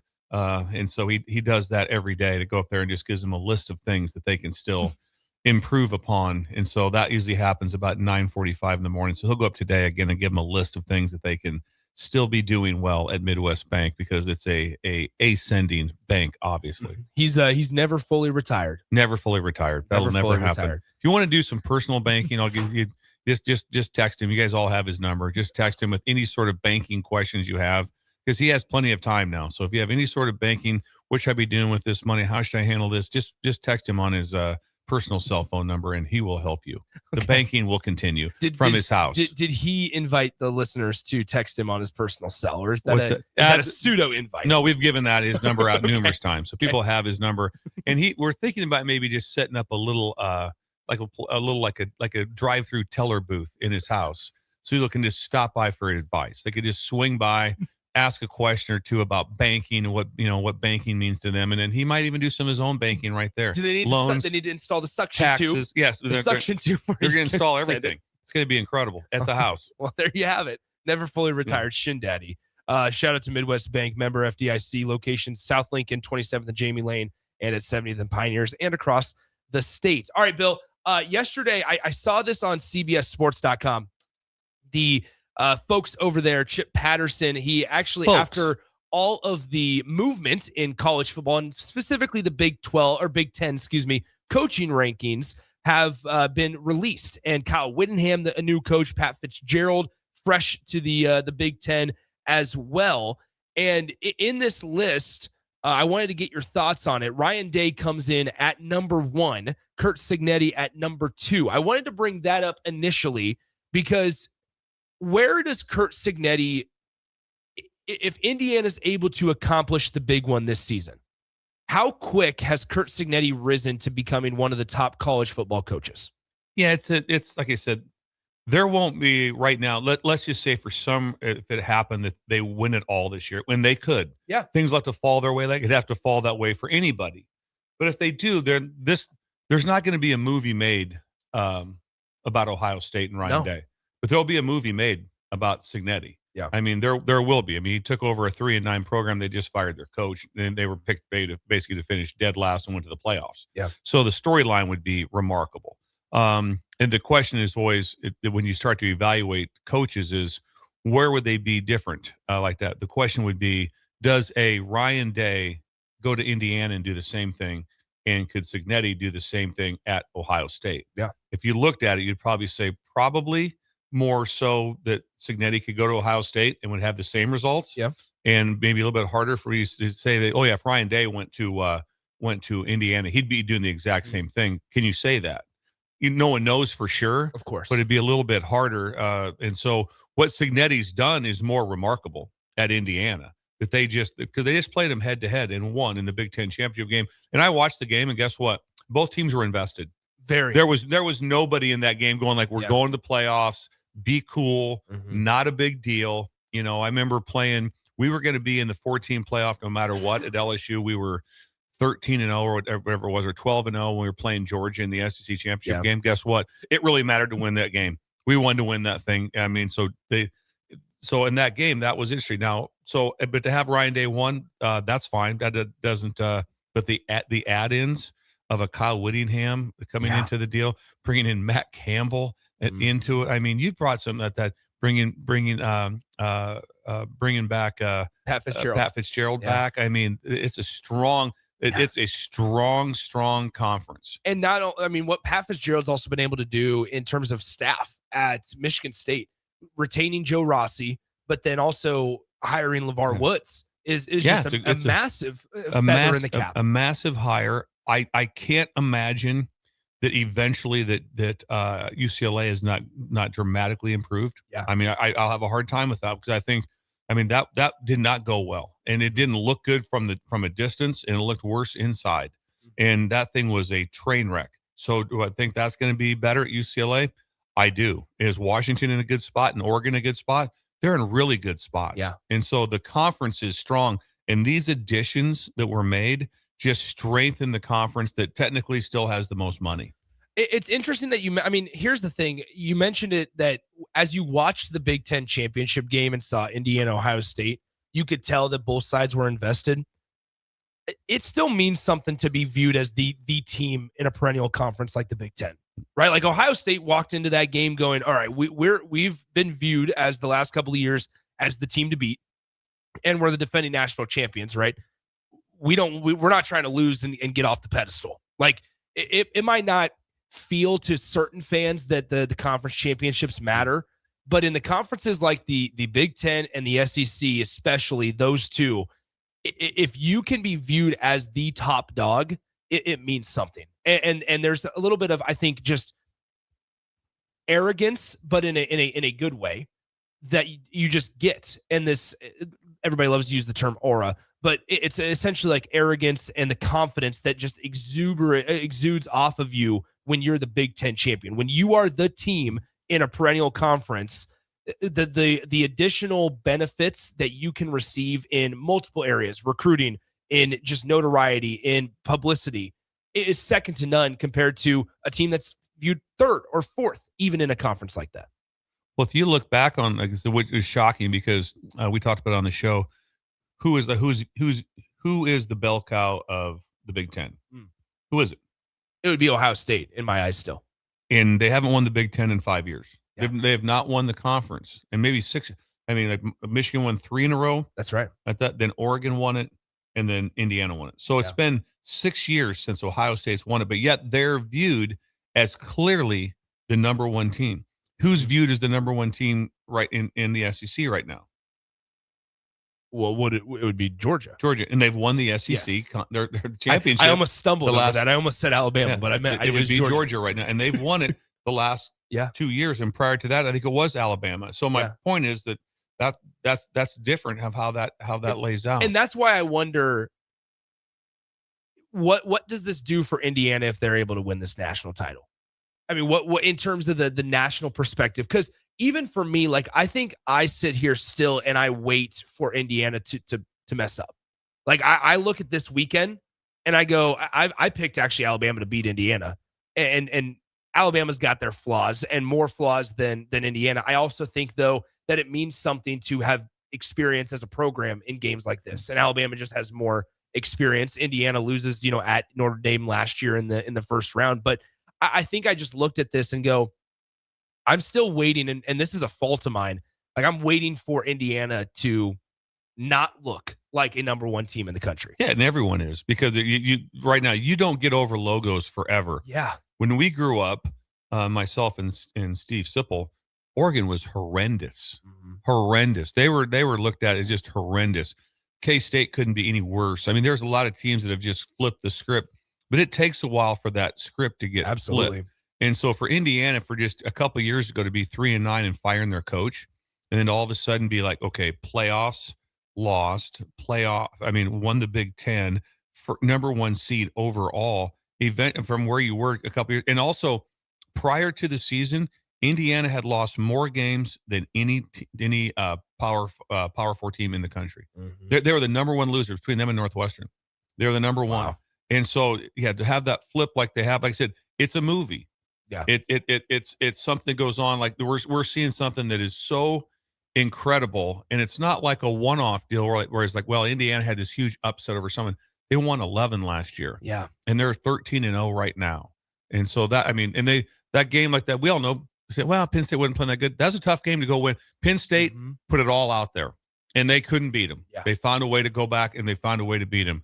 Ohio State wanted that game bad. They went to Oregon and threw a pick 6 late in that game and came back and still won by 10. So all the stuff that with what's going on, it's to watch it is like we've seen nothing like this. We've seen nothing like this. There's been runs in basketball when teams make a Final Four. Sure. They're 11th seed or something like that. And it's like, oh, wow, this is crazy. We've seen nothing like this, especially if they win this one and get to the Final Four. That's what's remarkable about Indiana. You look at the schedule they did it against. Now Illinois didn't finish as a top 10 team, but they were a top 10 team when they played them, and they scored 63-10. They beat Illinois. Then they travel to Iowa. They go to Kinnick and win. They travel to Eugene the next week and they win. They travel to Maryland, Penn State, Purdue, all win all of those, and then obviously Ohio State. It's not like they did it against the cakewalk of a schedule either. No, and you had to go back to back at Iowa, at Oregon. I didn't think they'd win both. No. I mean, someplace, and then it took everything they had, and they actually played better against Oregon than they did against Iowa. This feels like a situation to where you hope that in 3 months we find out that there's been cameras following them around for the last 18 months. And you sit there and go, there's going to be a documentary, and ESPN 30 for 30 made something about them. They do all those untold documentaries on Netflix that are really, really interesting to watch. And this feels like it would kind of fall in line with that. Where do you land real quick? Because we've gotten a lot of reaction and texts about a similar sentiment about Ryan Day and how good of a coach he actually is. Because I like Ryan Day a lot. I think he's a very good football coach. A lot of people on the text line are sitting here saying, all right, Ryan Day gets a top 5 class handed to him every year. I could coach them. How is he ahead of 6? Where do you fall in line with the whole idea of Ryan Day got this job handed to him? Here he is. He gets it. He has it very easy. Nothing's easy. And to hold it together is really hard. And I mean, it's just because there's so many distractions. There's so many egos. There's so many things that go on with it. So as far as being a manager and what he has is been really good. Now, I always err on this isn't anything against a Ryan Day or whoever it is, doesn't matter. I always look at who's doing the most with less. Yeah. And if you say that it's just money like that, then why didn't, what's it been since the Yankees have won a World Series? Oh, it's been, since the early 2000s. Yeah. And they their highest payroll. Yeah. Highest payroll. Absolutely. And so it's not just, they have the most money, so they're guaranteed. There's a lot of teams that spent a lot of money this year, and they're not good. And they got the wrong people and how to manage that locker room and all those things that go on. But I'm always enamored. So like I said this before, when I would study defenses, I didn't want to, I remember I said, I went down to Miami and I went and I sat down with Mark Stoops, who was the defensive backs coach there. And I was at Utah. Oh, yeah. And we had just beat USC in the Vegas Bowl. And I go down and this was right after they beat Nebraska in the Rose Bowl for the national championship. And so I go down and spend time with Miami. I'm just looking at this and I go, we can't do any of this. They are so talented. They could play with short in the box. They didn't have enough. I mean, I'm like looking around going, and Utah, guess what? We had really good players. And I'm still like, we can't do some of this because this is just, they're so elite. And so from that time on, all I would study is who's doing the most with less. I remember going to Vanderbilt 7 years ago because their defense was playing really good, and they didn't have SEC talent. So I always wanted to watch, what are these guys doing with less? And okay, they're doing this, and that interests me. That's what I look at the same way with head coaches. What interests me the most is, are they doing it with less? Yeah. And people are going to say, well, Indiana's got a good NIL, and they do, but it's still the losingest team ever.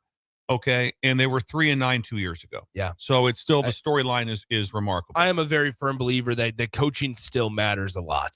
Like you have to have good coaches to be able to have success. And in this day and age of buying rosters, and that's such a popular and cliche phrase, you still have to have good coaches to be able to actually put some product on the field.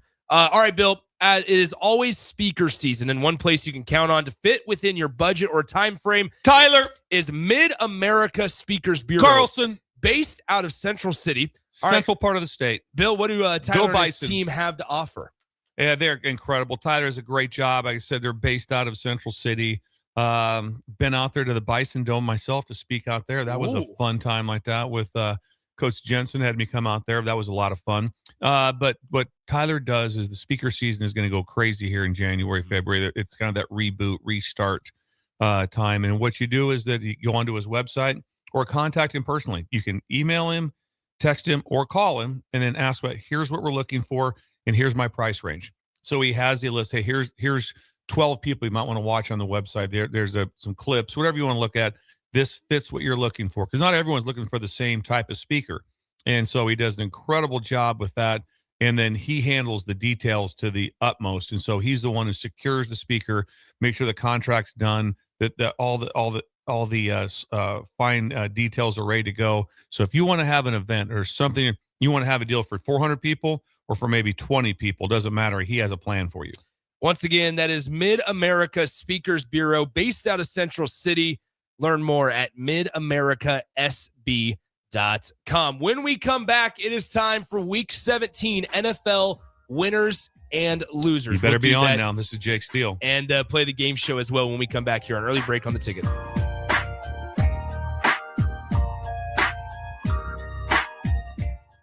You're listening to Early Break with Steve Sipple, Jake Sorensen, and Bill Bush. Sponsored by Midwest Bank on 93.7 The Ticket and theticketfm.com.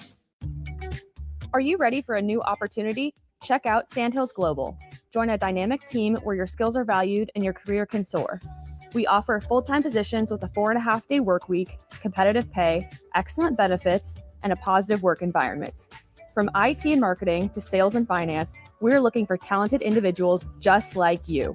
Apply today at sandhills.jobs and take the first step towards an exciting future. That's sandhills.jobs. Don't wait, apply now. Golfing in 72 degrees and perfect conditions in Nebraska doesn't seem possible in December, but it is. Double Eagle Golf is your escape from the bone-chilling cold outside and a reason to keep the clubs out year-round. Book your holiday parties at Double Eagle Golf and make plans to join them for a New Year's Eve party. Gift cards make a great stocking stuffer for Christmas, and don't forget to look ahead to 2026 as spring leagues begin in February. That's all at Double Eagle Golf inside the Kinetic Sports Complex on West O Street. Online at doubleeagle.golf. Toys and treats are always great gifts for the holidays. But how about a new beloved family member?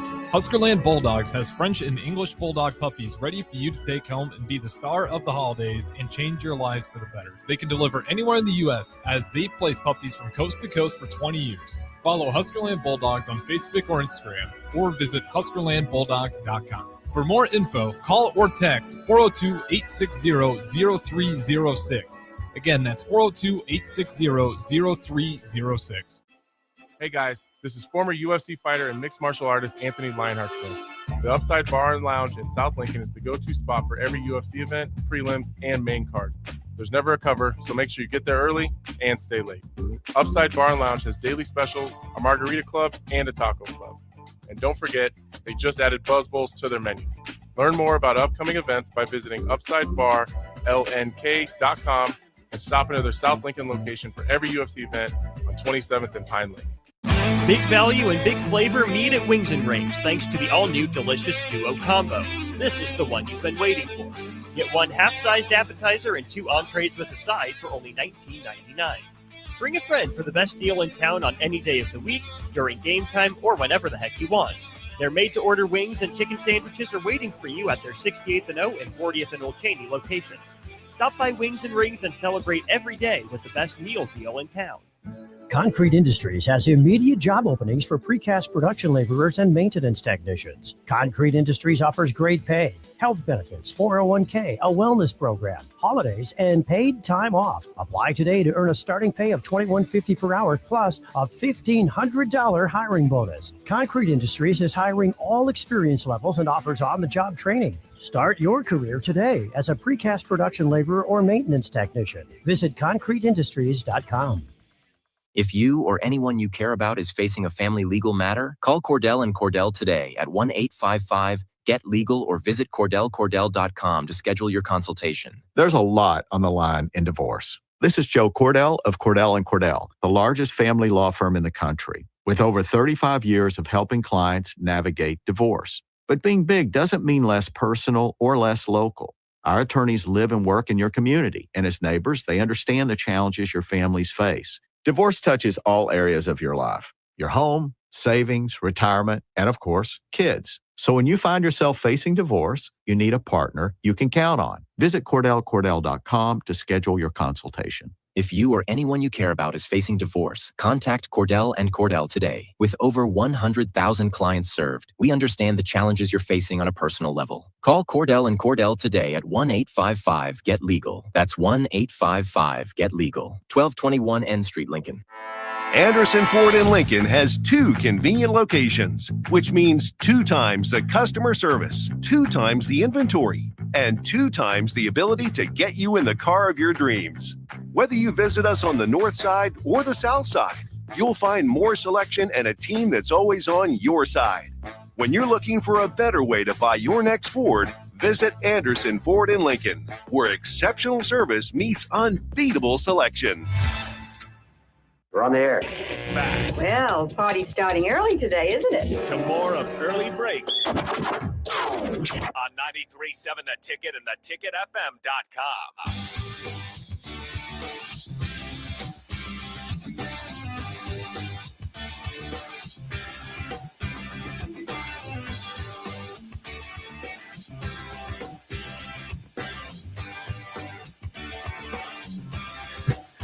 There is a lot of pressure on me right in this segment, but first, are you looking for an exciting new way to put your skills to work? I am. Explore new career options in the fintech industry. Finance. At Currency, a Sandhills global company. They offer full-time positions in financial sales, compliance, the PEDS, operations, and other fields. Global. They have a 4.5-day work week, an attractive benefits package, and opportunities for advancement. Visit gocurrency.com/careers to Just learn talked more. to Carson. I said, Carson, with the new hires you have taken in, and they've been just taking off, also doing a tremendous job. I asked him, if you are part of this new program that takes off there with the Currency program, would you have to go out and do errands for Carson? As far as like do you have to get donuts or things for Tom and Sean P? Do you have to go get their dry cleaning? You don't. You don't. That's where it's different than here at the station. It does not. It's way different. Yes. This was a one-day thing. This is not a normal thing. First morning show. So once again, visit them online, gocurrency.com/careers. Before we get to the game show, it is time for Week 17 NFL winners and losers, sponsored by Fuhrer's Cheese Spread. No New Year's party is complete without Fuhrer's on the table. Available in most local groceries. Once again, Fuhrer's Cheese Spread. Get yours today for your New Year's celebrations. Bill, a lot of pressure. You're putting a lot of pressure on me here in this segment. There is a lot of section. Here we go. As winners and losers, let's go ahead and start the music. There it is. All right, we start. As far as I understand, we start with the winners first. Is that correct? All right. 100. We start with the winners. The first winner of Week 17, the Jacksonville Jaguars. The Jags, they fought off Phillip Rivers and the Colts on Sunday, 23-17. They moved to 12-4 on the season. With a win next week against the Tennessee Titans, the Jags will win the division for the first time since 2022 and in head coach Liam Cohen's first year as a head coach after he left the Tampa Bay Buccaneers last season. The winner number 2, the Houston Texans. We stay in the AFC South. The Texans went on the road in Week 17, defeated the Los Angeles Chargers 20-17. Houston jumped on top early with a 14-0 lead in the first quarter, rode it to the finish line in a game that saw a total of 12 punts on the day. Now, how about this stat line? The Texans can clinch the AFC South next week if they win on the road at Indy and the Jaguars lose. If they do not win their division next week, the Texans will be a wild card team in the playoffs for the first time in franchise history. Every time that the Houston Texans have been in the playoffs, it's been as a divisional winner. Number 3 on our winners and losers, the Denver Broncos. The Broncos clinched the AFC West and can clinch the number 1 seed in the AFC with a win in Week 18 against the Chargers.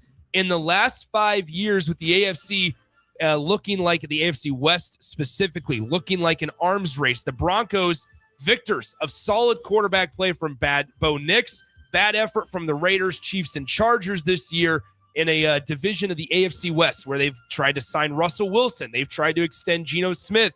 And obviously you have Patrick Mahomes with the Kansas City Chiefs. Here come the Denver Broncos and Sean Payton, and they are trending towards the number 1 seed in the AFC with a win next week against the Chargers in Denver. How about number 4 in our winners, the New England Patriots turnaround? The New England Patriots fired Gerard Mayo after the 2024 season. They capped off last week with a win on the road, a perfect 8-0 record in road games this season after winning 8-0 on the road. 8-0 on the road. The New England Patriots. I'm studying those guys. 42-10 over the New York Jets on Sunday. It's the 3rd time in franchise history. How about this nugget? 3rd time in franchise history that New England had a perfect record on the road. Ask me, Bill, what happened the first 2 times that the Patriots had a perfect road record? They appeared in a Super Bowl. In 2007, they lost the Super Bowl. In 2016, they won the Super Bowl. But we'll see if a 3rd time can also be a charm here in 2025. Winner number 5, the biggest winner, in my opinion, of the weekend in Week 17, Derrick Henry. The 31-year-old running back puts the Baltimore Ravens on his shoulders in a game where the Ravens needed to win on the road in Green Bay without Lamar Jackson. The 31-year-old running back scores 4 rushing touchdowns, puts up 216 yards on 36 carries, and the Baltimore Ravens survive, and they have a chance, if with a win in Week 18, to make the playoffs, as Lamar Jackson's had a rough year, been banged up. Derrick Henry, 36 carries, 216 yards, and 4 scores as Baltimore wins on the road in Green Bay. Outstanding. I love watching him play. 31 years old. Some of the, he had one again. He had when he does his stiff arm. When you see what he did to the DB for the Packers. Oh. He just threw him basically. Now, granted, it was a depleted Green Bay squad, but still, Jordan Love in concussion protocol. They had to go with Malik Willis on Sunday or on Saturday, whatever day they played, Friday maybe. And Derrick Henry did not care that they did not have Lamar Jackson. Now, for the losers of the Week 17 winners and losers, brought to you by our friends at Führer's Cheese Spread. Number 1 loser of Week 17, it's a 3-way tie between the Tampa Bay Buccaneers, the Carolina Panthers, and the entire NFC South. Carolina had a chance to clinch the NFC South over the weekend if they could have defeated the Seahawks. They did not. They lost to Seattle at home 27-10. And how about this? Carolina, in a chance to clinch the division, hasn't won consecutive games since the middle of October. It's been multiple months since Carolina's won consecutive matchups. The Tampa Bay Buccaneers, they lose to the Miami Dolphins 20-17 on Sunday. Quinn Ewers is able to knock off the Tampa Bay Bucs at home, and it now sets up a winner-take-all game this weekend between the Panthers and the Bucs. Neither one of them seem to be able to make much noise once we get into January and into the playoffs, as once again, the Bucs lose to the Dolphins on Sunday 20-17, and the Panthers can't put together back-to-back performances. Your number 2 loser, the Buffalo Bills. The Bills. Buffalo held the Philadelphia Eagles to just 16 yards in the second half and still lost the game. The Bills trending towards another offseason with massive questions around Sean McDermott and company. Josh Allen missed a throw badly on a 2-point conversion attempt. And once again, after just allowing 16 total yards in the second half to the Philadelphia Eagles, just 5 passing yards in quarters 3 and 4 combined,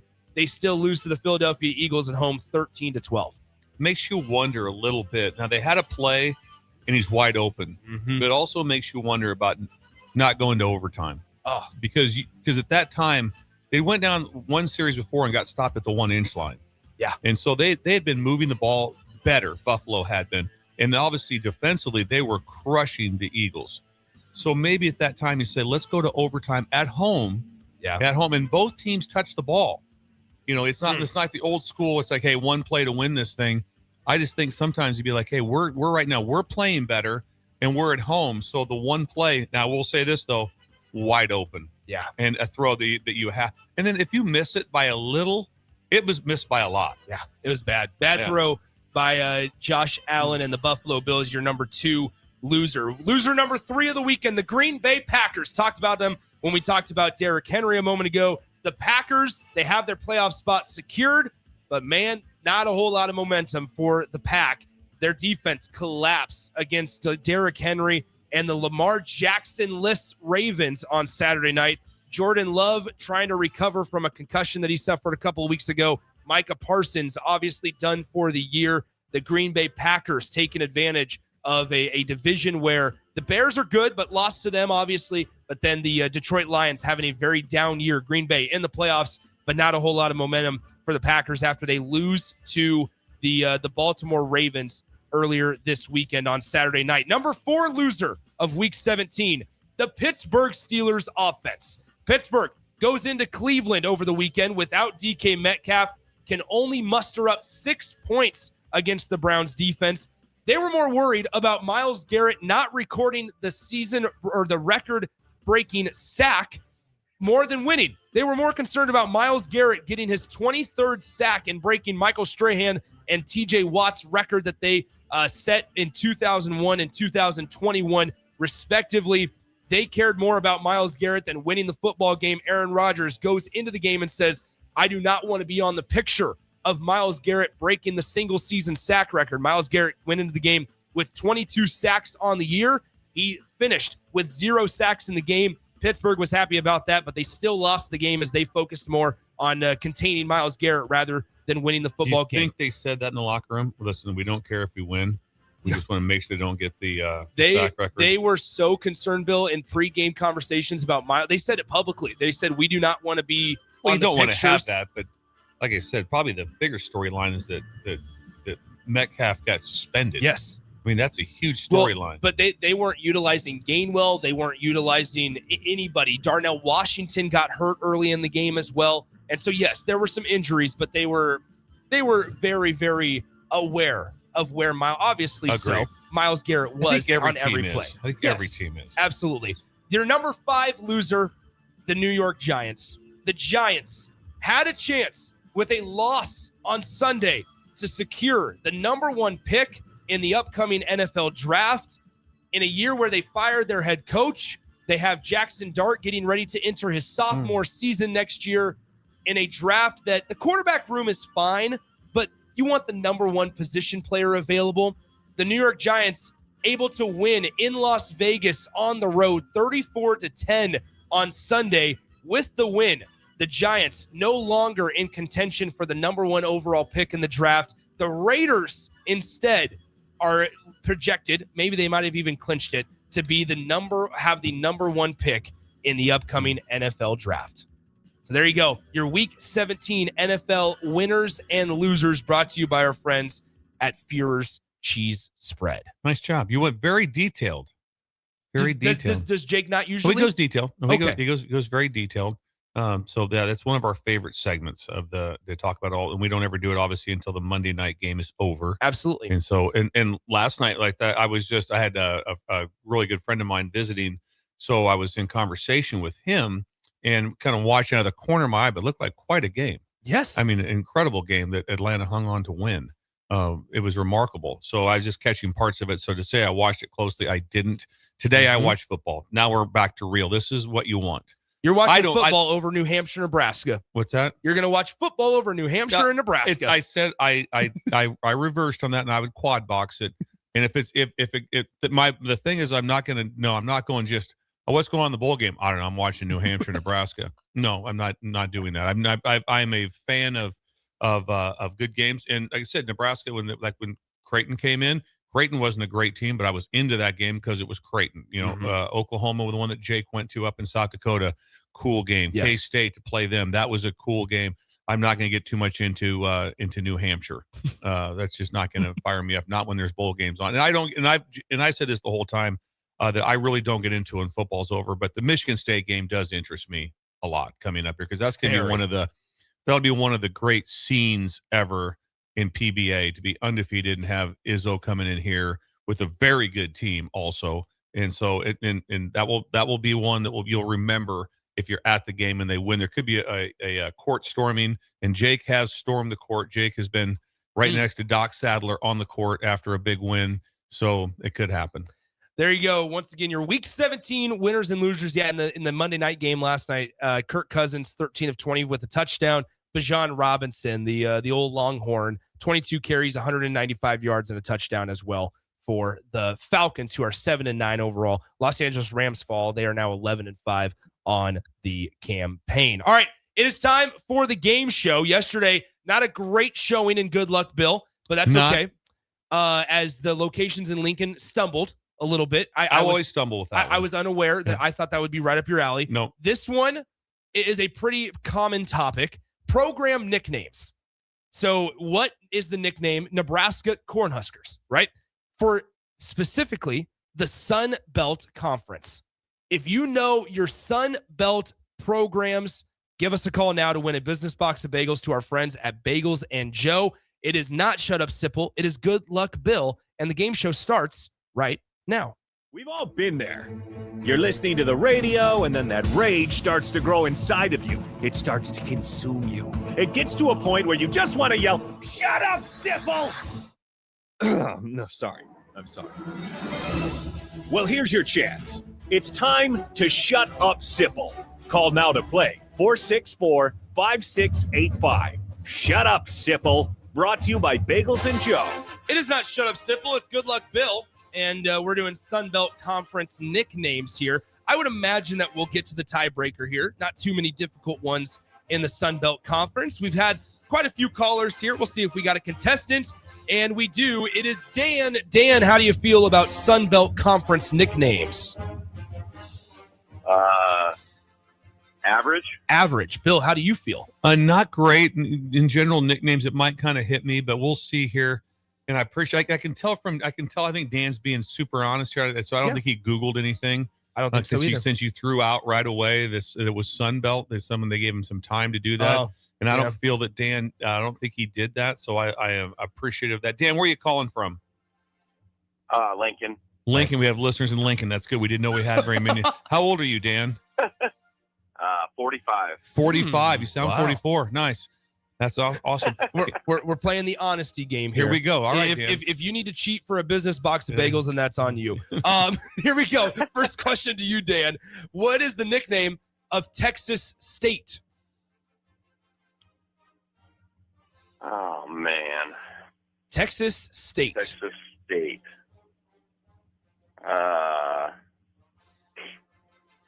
5 seconds. 4, 3, 2, 1. You got a guess for us? I hate Texas, so I don't pay attention to them. So, do you just throw a name out there? That's what I would recommend. Yeah, I have 19 seconds. Don't know. All right, we'll give you the horns. There it is. Bill, would you like to steal that one? You know what? It's a 50-50 chance I'm going to miss this, but I'm going to try to live it on the edge a little bit. Okay. So I don't care like that. I'm going to go Bobcats. Is it the Bobcats? Brilliant. It is the Texas State Bobcats. All right, 1-0, Bill. Here we go, Bill. What is the nickname for Louisiana Monroe? God, I can see him right there. University of Louisiana Monroe.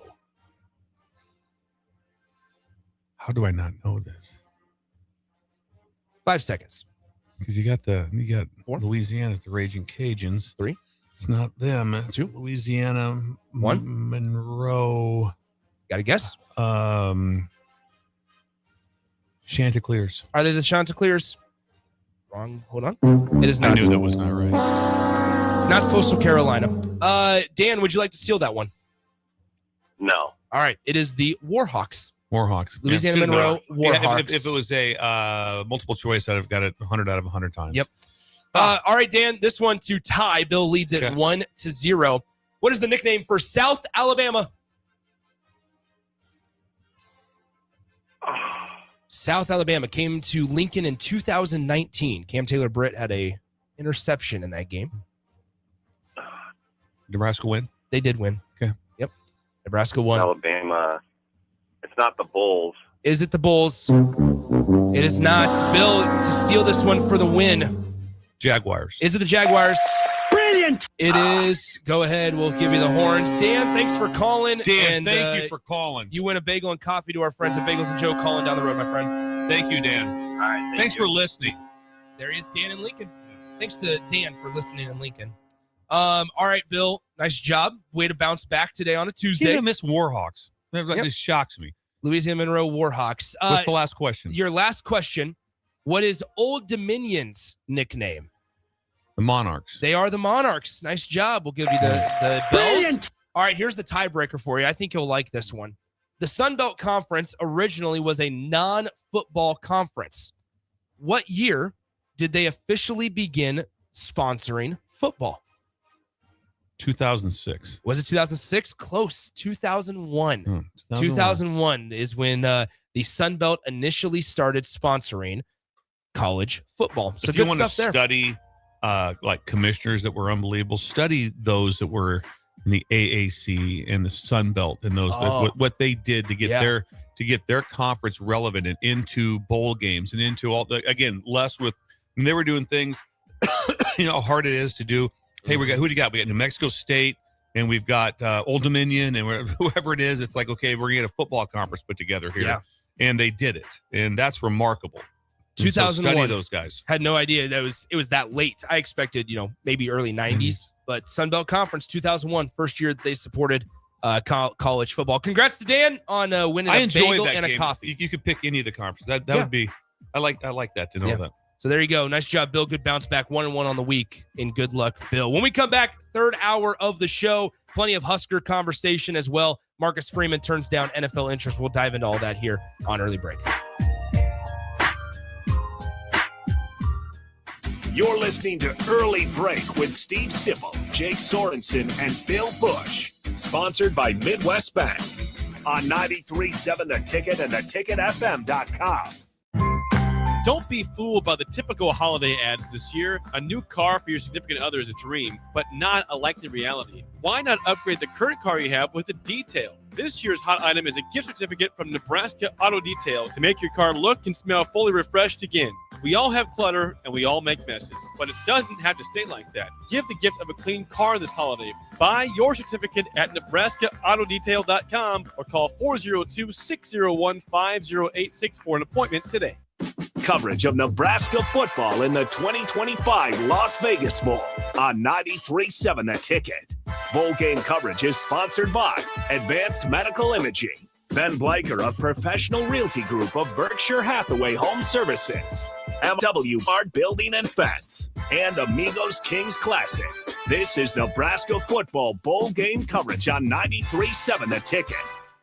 Concrete Industries has immediate job openings for precast production laborers and maintenance technicians. Concrete Industries offers great pay, health benefits, 401k, a wellness program, holidays, and paid time off. Apply today to earn a starting pay of $21.50 per hour plus a $1,500 hiring bonus. Concrete Industries is hiring all experience levels and offers on-the-job training. Start your career today as a precast production laborer or maintenance technician. Visit concreteindustries.com. It's the holiday season. Time for work parties, friend get-togethers, and family gatherings, which means lots of eating. Maybe you think you've perfected your holiday meals, and maybe you have no idea where to even start. Let's fix that right now. No holiday party is complete without Führer's cheese spread. It goes well with any type of cracker, pretzels, apples, chili, vegetable, chips, and of course, it's perfect to pair with wine or beer. Holiday meals aren't complete until Führer's cheese spread is on the table. Find your own container at your nearest local grocery store today. Are you ready for a new opportunity? Check out Sandhills Global. Join a dynamic team where your skills are valued and your career can soar. We offer full-time positions with a 4.5-day work week, competitive pay, excellent benefits, and a positive work environment. From IT and marketing to sales and finance, we're looking for talented individuals like you. Apply today at sandhills.jobs and take the first step towards an exciting future. That's sandhills.jobs. Don't wait. Apply now. When the clock strikes 0 after every Nebraska football game, there's only one place to go for instant coverage. Tune in for the Husker After Party Postgame Show on 93.7 The Ticket for each game, win or lose. Call in with all your takes or text the show at 464-5685 and hear quotes from the players and coaches too. It's the Husker After Party Postgame Show. Sponsored by Anderson Ford and Vinny Krikak of State Farm Insurance. We're kicking off 2026 with a party on Friday, January 2nd, featuring Mike Smith and the Bowie Boys, who are turning 93.7 The Ticket into a skate park. You heard that right. Make plans to stop by The Ticket between 5 and 8 p.m. on Friday, January 2nd for a live broadcast of Culture and Coffee from 5 to 7 p.m. and a vintage market plus skate experience hosted by the Bowie Boys from 7 to 8 p.m. This is a party you do not want to miss. Stop by the ticket prior to the Nebraska basketball game on Friday, January 2nd from 5 to 8 p.m. Big value and big flavor meet at Wings and Rings thanks to the all-new delicious Duo Combo. This is the one you've been waiting for. Get one half-sized appetizer and 2 entrees with a side for only $19.99. Bring a friend for the best deal in town on any day of the week, during game time, or whenever the heck you want. Their made-to-order wings and chicken sandwiches are waiting for you at their 68th and O and 40th and Old Cheney locations. Stop by Wings and Rings and celebrate every day with the best meal deal in town. All right, Lincoln, if you're a diesel technician who's ready to earn up to $40 an hour and you're tired of working nights and weekends, listen up. Inland Truck Parts and Service is hiring experienced diesel technicians right here in Lincoln, and they're offering what every hardworking tech wants. Monday through Friday hours, no nights, no weekends, and paid training on advanced diesel technology. With 37 locations across 12 states, career advancement opportunities are endless. Start building towards your future and apply today at inlandtruck.com. That's inlandtruck.com. Or text APPLY to 785-369-1320. When it comes to concrete, Stevens & Smith Construction doesn't stall. They go for the takedown.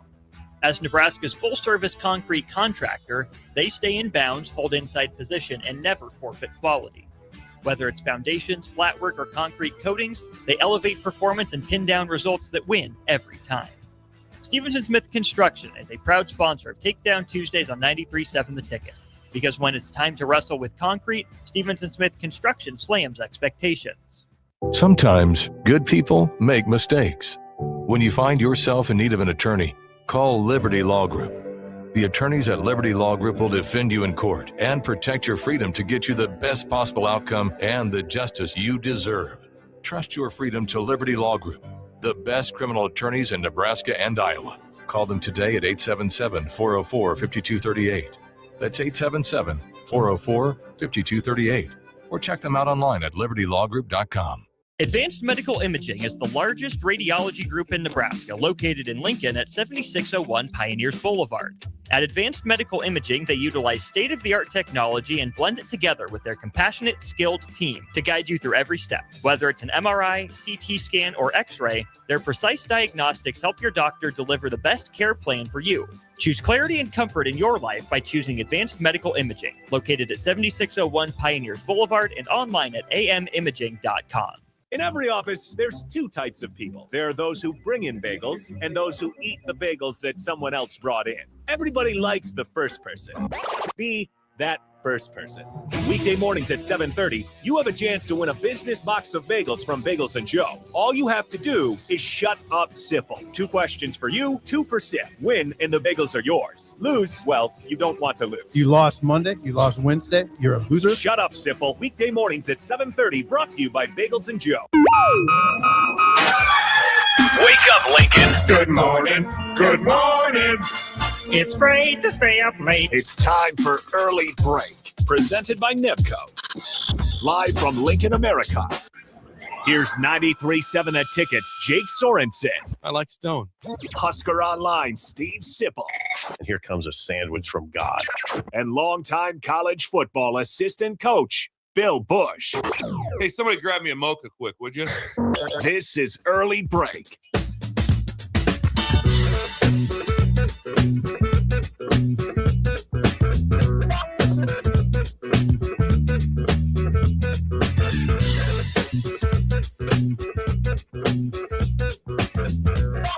Welcome back in hour 3 of the show. Nick Sainert filling in for Jake Sorensen. Bill Bush alongside Steve Sipple out until Friday. Hour 3 of the show sponsored by Nebco. Now hiring at Concrete Industries for precast production laborers. Check them out at concreteindustries.com or nebcoinc.com for more information. We have some guests from here in the coffee shop, as we do often. Well, this is one of their. This is basically their office that they stop into and convene and talk about the importance of concrete. Very important. And those that are pouring concrete in weather like this is a lot. The hot water you have to use, the chemicals, it's a lot of work. The tarping, all the stuff that goes with it. Yeah, so very, very proud of those guys getting that done. I see someone there over there they're in green. Is New Hampshire green? No. No, okay. They're blue. Blue. I thought maybe Yes. that might be New Hampshire fans that were here for the game. Is that the game tonight? Right? It would be the game tonight. Yeah. Bill, what I know we've talked about this, and this is not me trying to give you crap. What would it take for you to go to an 8 p.m. tip-off tonight, though, between New Hampshire and Nebraska? Oh, it would take miracle. Yeah, because there's college bowl games. Like Well, you got yes, there's TC college bowl games, but I'm TC saying even if there wasn't, it'd be the same 8 thing. p.m. tip-off. You know what? And here's the deal too. Jake Sorensen, who's the biggest Husker hoops fan there is, Yeah. Jake Sorensen's not going. Not with, Oh, I disagree. oh, not with school the next day. Oh, no, Jake would not go. No, Really? not on a school day, not on a work day the next day. It wouldn't Okay. happen. No. Anyway, he can say he would go, but he wouldn't. He wasn't going a while back to an 8 o'clock one until we had to guilt him into it. Like Jake's like, I don't think I'll be there. It's like, whoa, Jake, what are you talking about? And he rallied back, and the fans said, Jake, you have to go. So Jake goes, I'll go. So I'm just telling you, if Jake's a big feed into peer pressure guy. yes, he'll, but which is He'll fine. fold. Yeah, but no, that would not be my deal. New Hampshire 4-8 on the season. Nebraska is a 30.5 point favorite tonight. If you're a true degenerate. New Hampshire, though, a couple of their games that they've played this season, they lost to Clemson by 50 in the first game of the year, 88-38. They beat Curry College, Okay. 113-31 earlier Okay. this season. Lost to Harvard, lost to George Mason, lost to Providence, lost to Brown, lost to Fairfield, lost to Dartmouth, and lost to St. Louis. They have beaten Stonehill, and they beat Emmanuel Okay. from Massachusetts. That should wrap things up enough. So not right a lot there. of quality wins. You're not talking about quad one opportunities with No. New Hampshire. No. So it would be a hell of a quad one win for New Hampshire, but it is not for Nebraska. But Nebraska plays tonight once again. New Hampshire, 8 p.m. I believe that game is on Big Ten Network. It's on the actual BTN, is it? network. Okay. Not on Big Ten Plus. One thing I will say, just yesterday, Nebraska women's basketball had a ranked matchup to USC, fell at home by 8 to the Trojans. Obviously, I was following it early, and then I had some things come up where I Mm-hmm. got a little bit displaced, and so obviously they played very well to stay in there with a very good USC team. So Amy's doing a tremendous job. yeah, 10th year already for Amy Williams. That's crazy. Yeah, I didn't know been, that been long. here a decade. So Yeah. there you have it. Nebraska falls to 12-1. Nebraska women's basketball. That is. Bill, tomorrow it's the bowl game. Nebraska, Utah tomorrow. We had a great conversation with Spencer Checketts of ESPN Salt Lake City. How was the show yesterday? It was awesome. You went on. I was on their show yesterday about 4:15 Central Time, so that was fun to be on that. I think that you can get it on Twitter or somehow you can download that section of it like that. But we had to spend about 20 minutes, and we revisit a couple of things from our conversation, stuff that was going on, and but no, having Spencer on was remarkable just to hear all of them. I mean, their storylines are remarkable. I mean, they got their head coach just it stepped down. Now he's a head coach at Michigan. That's a huge story. Then there is a bowl game just to talk about. Then there's a new head coach to talk about also. And then there's also the potential of staff members leaving from there. One of the conversations was from yesterday with Spencer was, how would Kyle be viewed if he takes, or I wouldn't say the word take, if coaches leave to go with him and players leave to go with him. And I was like, boy, that sure should never matter at all. That's the way life is now. There should be zero conversation. I mean, you saw it. I mean, and that's part of the plus of, that's one of the reasons that Indiana got jump started. If Cignetti came from an assistant coach at Alabama and brought no one with him, their success year one is not even remotely close. Instead, JMU bringing those 12 players, whatever it was, changed their team. It's funny you bring that up because I'm glad you did. I wanted to actually talk about this in our Big Ten coaches rankings conversation in the 7 o'clock hour. Didn't get to it. We saw Curt Cignetti from JMU when he went to Indiana take players, right? Bob Chesney, the new UCLA head coach, actually came out and said that he's not interested in taking any of his players from James Madison. Now, we'll see if that actually happens. Now, that doesn't mean if that happens. If that happens, but it's interesting to hear a coach come outward and in public and say that, because I don't frown upon that if you do it. Number one, it's comfortable. In a time where there's so much change around you, that is something that you're more familiar with. But then we've seen where in cases it's been successful. And obviously Curt Cignetti is an outlier, but on a smaller scale, looking at players that he's taken, that he's worked with, that he transferred over to Indiana, it was successful. There's kind of an unspoken notion that, hey, there might be some success in that mindset as well. I think that's a huge part of when you're hiring somebody. Can someone come with you? And it could just be a couple of pieces of something that comes with you. Now, it failed after the injury, but, Mateer coming to Oklahoma with his coordinator early was like, early on, I was like, he may win the Heisman. He never was right again from the injury and the surgery. You're right. He was never the same player. He could still run decent. He wasn't the same guy. But still, that there is so much value in that. And so all I said on the air with Spencer was, I go, I would never think, well, that you can't. Like, no, that's just kind of the way it works. People go in the portal. There's a lot of teams right now, like I said, that have like 15, 20 guys on their roster type. Iowa State has 16 right now. Yeah. So there's still guys that can re-sign and come back, but they haven't done that. And their portal list is ginormous. It is unbelievable. So there's players like that are going to go from Iowa State to Penn State, and that is going to help bridge that gap. They're going to have players that are going to be going, hey, this is pretty cool to be in this league and to be able to help Penn State out. And the way it is now, you don't get the old, hey, we're really going to build this thing. We need 5 years. We're going to have a recruiting class. That's not how it works anymore. Yeah. I mean, it's a transitional business, much more so. And so having the ability to have players that can come with you means a lot. And I would be that'd be one of the things I'm looking for. I'd be shocked if not one player from JMU goes to, how could you not? Yeah. If he says, I'm not interested, I'm not trying to rob a roster, but I'd always turn around and say, you know what? I didn't want to do this, but they want to come. Yeah. So I'm going to let them come. What's best for the player? Yeah. Right. Like, you want to talk about putting the student athlete first. What's best for them? Is it time for them from a football standpoint to make that jump from JMU to UCLA as well? I think even at a place like UCLA for Coach Chesney there's something to be said about not the clock is ticking, but you want to get off on the right foot, right? You don't want to get there and have a 2-10 season and go, okay, now we can start to, because you have all this positive momentum. You got to try to keep it as long as you can. And it sounds as if the quarterback is staying. That's what I've been told. Yeah, Nico Iamaleava. And so he is staying. So they're trying to build around that. And for them, obviously, like that, a 6-6 year would be really good. Yeah. A bowl game would be really good. They had kind of some weird things happen, where they beat a Penn State team, which was shocking. And but other than that, it was bad ball. It was really bad football. And it ended really badly, and it started even worse. I mean, I'm watching New Mexico the other day, and they couldn't run the ball an inch against Minnesota, but they rushed it for like 400-some yards against UCLA.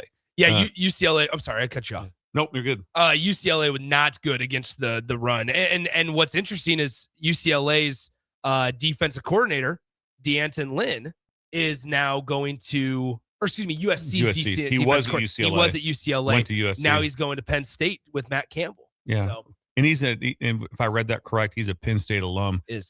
We talked about it on air here that the defense for USC was very suspect this year. Mm-hmm. Yeah, when they were getting ready to play him here at Nebraska, I kept saying over and over, I said they don't look the part up front, and their numbers say that they finished about 60th in the country in total defense, and so it wasn't like, oh wow, this defense, they were a long ways off, and so I just don't know if he feels he can build that out there at USC. But he has a tie to Penn State, obviously being an alum. So that'll be an interesting. Yeah, D'Anton Lynn played cornerback at Penn State from 2008 to 2011.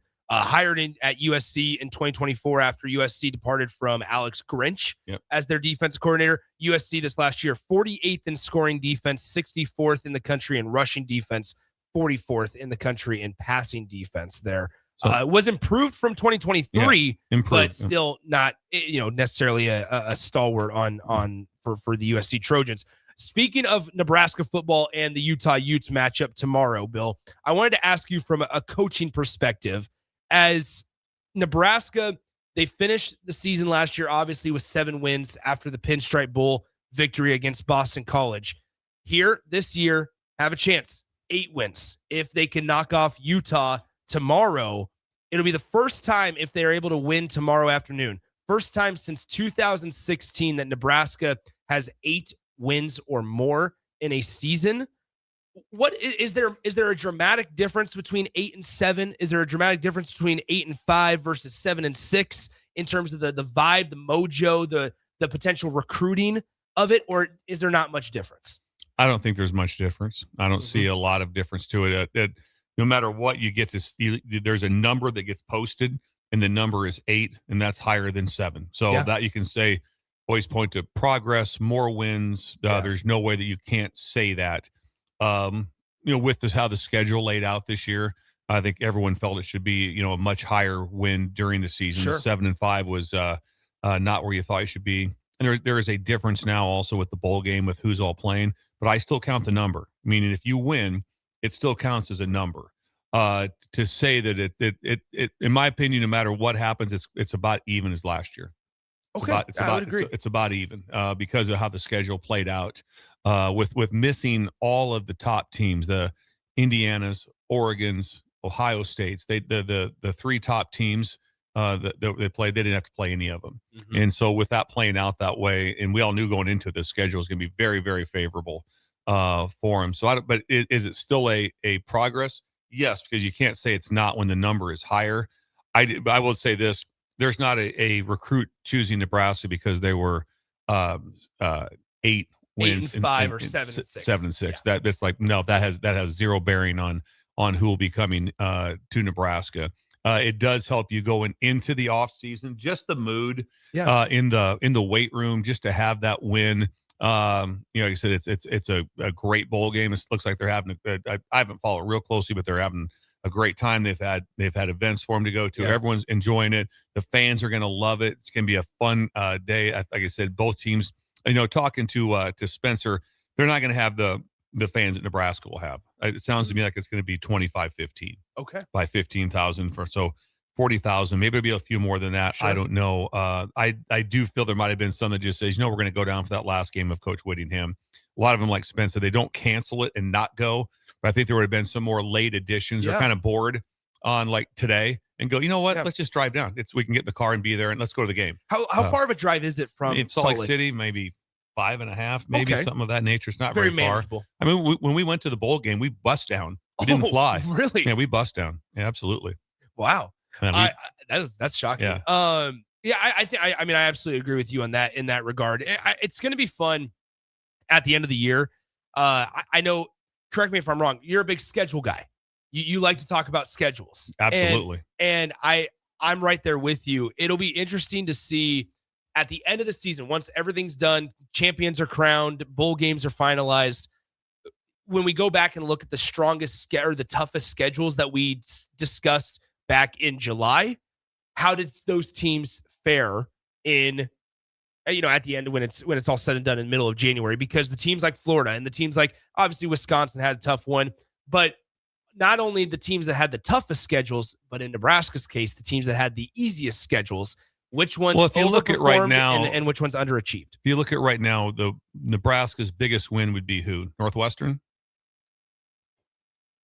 More than likely. I'm trying to go through. It wouldn't be like Maryland, UCLA, obviously not. Cincinnati? Cincinnati would be their biggest win, probably. Cincinnati would be the biggest win? Probably what they were 7, but that'd be their biggest win on game, week 1. And that would have been a tougher game later on, but no matter what, they won the game. But that would be their biggest one. It'd be Cincinnati, but that's hard when you look back to week 1. Then, so you don't have a lot of signature wins when you go back and say, and then this is a chance, like I said numerous times before, is that there can't be a better game of a layup to get done with we can't beat a ranked team, because you're looking at the players that are out for Utah. No matter what, the numbers shouldn't even be the same by the AP. Shouldn't be the same for these, because they're just like, it doesn't add up because it's not the same teams. It's not just take away the 8 people. It'd be different if there's like, no, they're out because they're injured. No, they're just not there. Yeah. And so with that being said, the opportunity is there, but the same thing, there's not an asterisk to it. Yeah. If you win, you beat a ranked team, and that's it. There's no more. They don't go back 2 years and say, well, that game was asterisk, so it didn't really matter. Exactly. No, it'll be, this is what it is. This is, because there's always a reason to talk about every ranked team, so it matters and it counts. So if I'm Nebraska, I mean, this is a chance to go into the off season with a win over a 15th ranked team. Very much so. I want to get your thoughts on this before we get to break. Overall thoughts on how the game plays out tomorrow. What Nebraska backfield's going to look different. You're going to be without Emmett Johnson, which is a big void, right, for Nebraska's offense. But on the other side, Utah's without very key players on their side of the ball as well. And so how do you see if Nebraska wants that ranked win tomorrow? How does Nebraska do it? I think the first quarter and a half is going to be crazy. I think there's going to be new looks on both sides. It's going to be crazy. And all of a sudden, then it settles down. There'll be new twists in the game, in the game plan. There'll be all kinds of things that happen. I think you'll see the quarterback run the ball more, just true quarterback run. Somehow that's ways to even things out in the run game. And if they look at how do we attack Utah? They're 113th in the country in rush defense. Yeah. So let's run the ball, and that's all. We're missing Emmett, but let's run the ball with the quarterback. What's a different way to do it? You might even see some different personnel groups. If you look back, I know Holgorsen did some in that first drive against Penn State. I think there was some 12 personnel, 13 personnel. I could see some of that different looks showing up for confusion on the other side.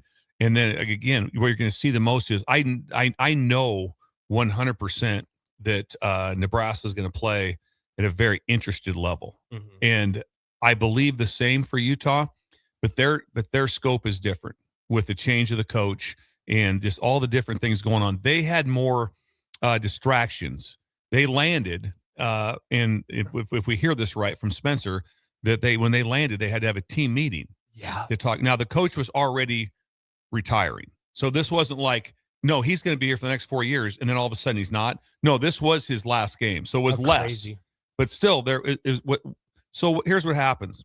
So you have all these players in the team, and their parents and girlfriends with that. They're texting, hey, what's going on? What's going on with this? What's going on? So they have to answer stuff. And and if there's been any sort of media things they have to go to, can you tell us about how this has affected you guys going from Coach Whittingham, you thought was going to be coaching this game, to now it's Morgan Scalley, who you knew was the coach in waiting, but it's different. And it's like, well, there's still other conversations where Nebraska's had none of those in that. There's been like that, there's never been no like, well, who's the head coach? Okay, the same head coach that flew down here with you. Okay. So they've had more distractions. With that said, though, in the end, kids will go play. Mm-hmm. And so if I'm Morgan Scalley, I'm going through the roof to get my team to play because it's his first game. Yeah. And so they want to see, everyone wants to see talk about launching off on the right foot. What am I going to do? And then the offensive coordinator probably going to Michigan. Guess who's watching this game?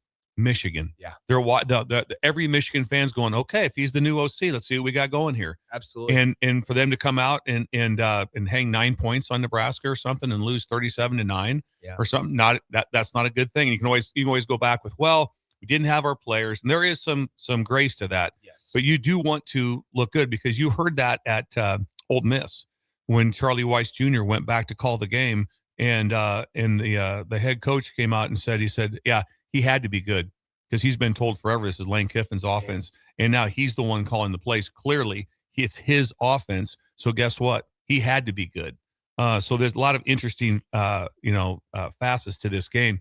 I just think that I think Nebraska's in a great spot. If I'm a Nebraska fan, I'm pretty excited. I'm going. I don't care anything about lines and this and that.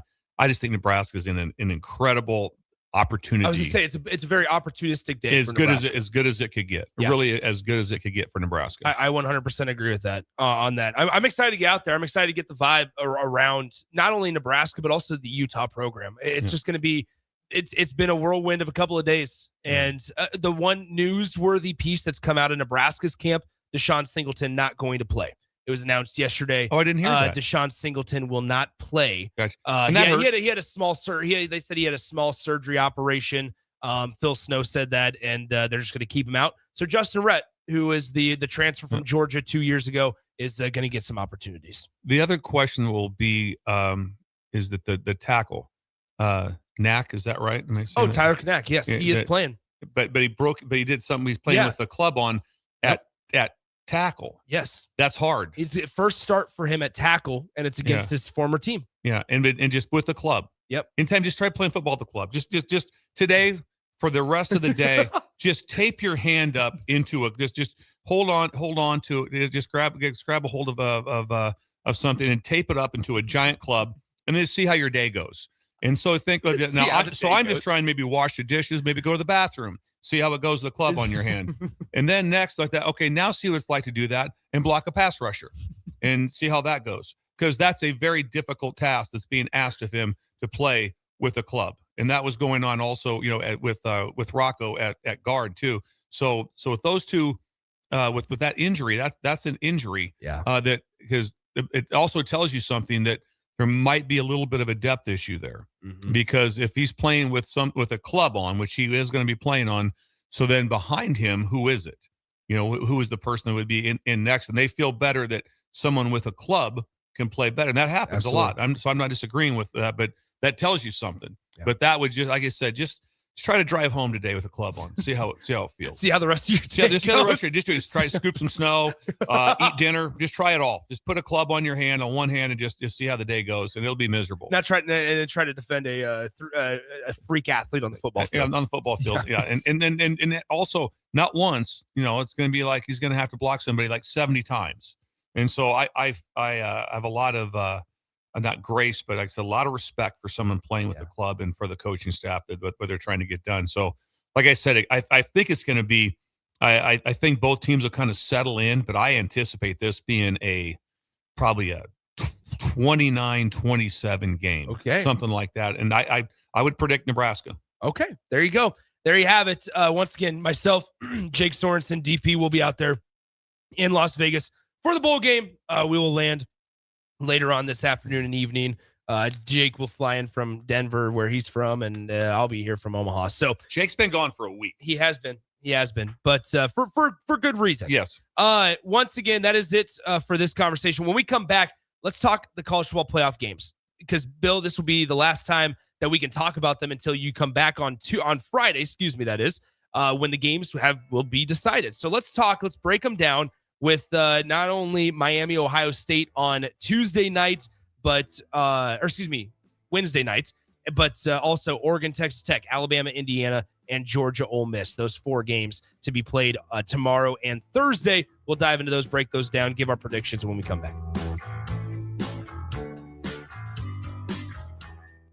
You're listening to Early Break with Steve Sipple, Jake Sorensen, and Bill Bush. Presented by NIPCO on 93.7 The Ticket and theticketfm.com.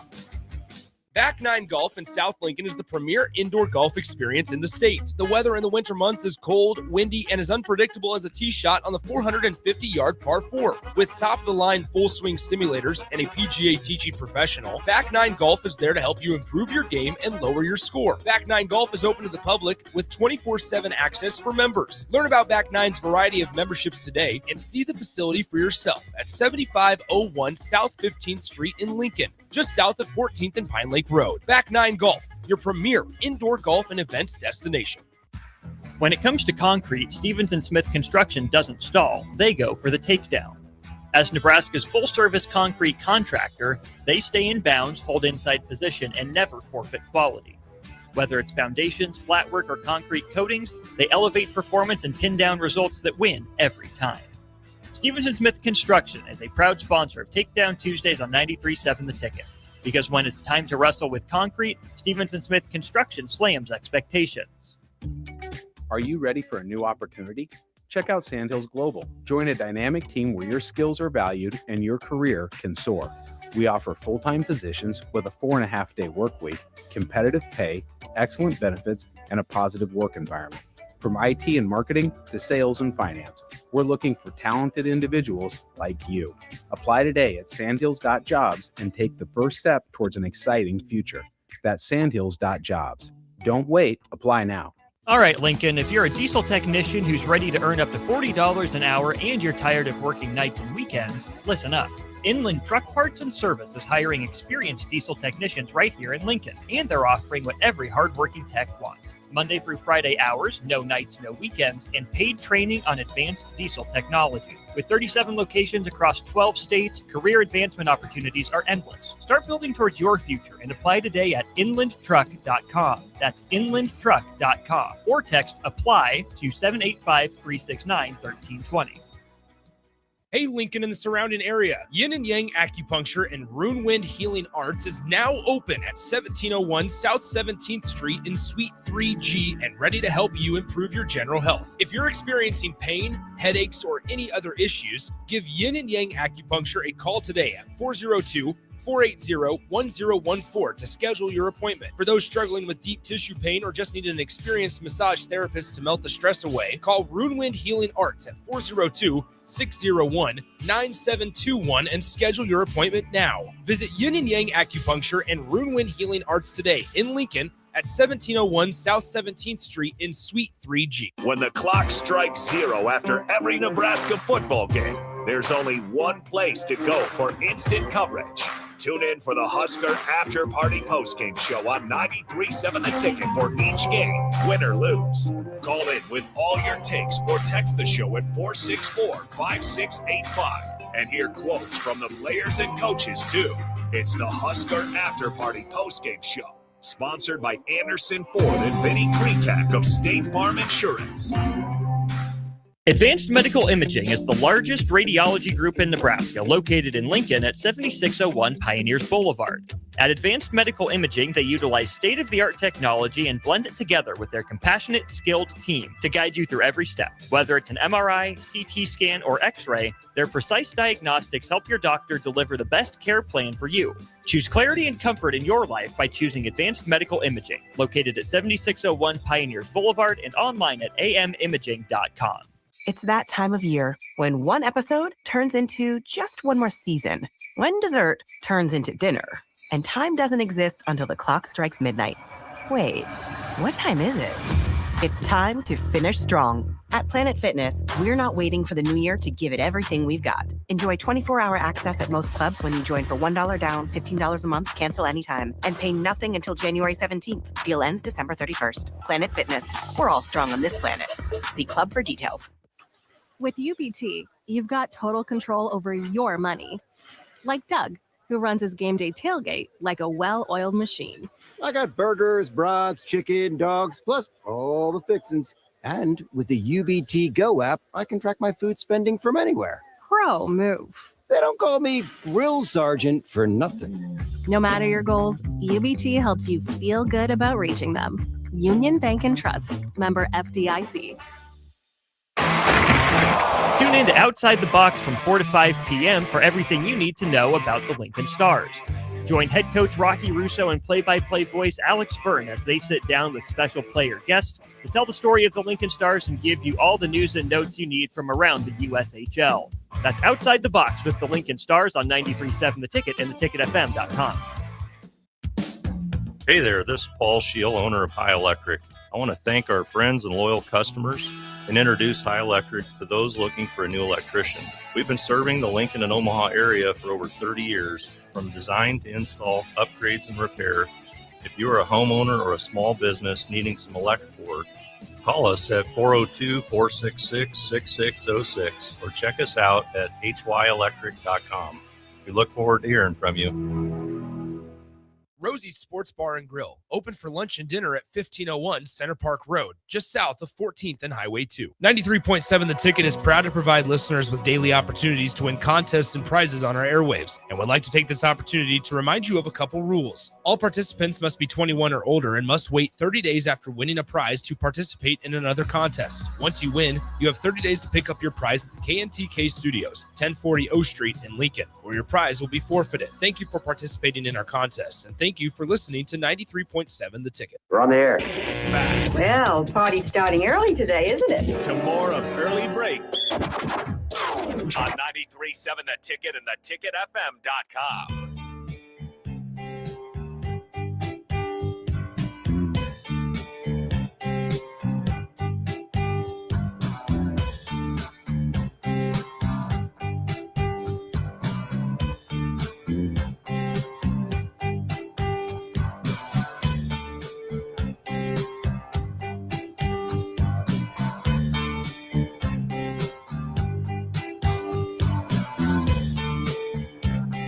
Welcome back in. It's Early Break here on The Ticket. Hour 3 sponsored by our friends at Nepco. And we did that twice now. No, I know. I was just doing it. That you throw me at that. I didn't know. I'm sorry. I apologize. I just want to make sure our sponsors get their due.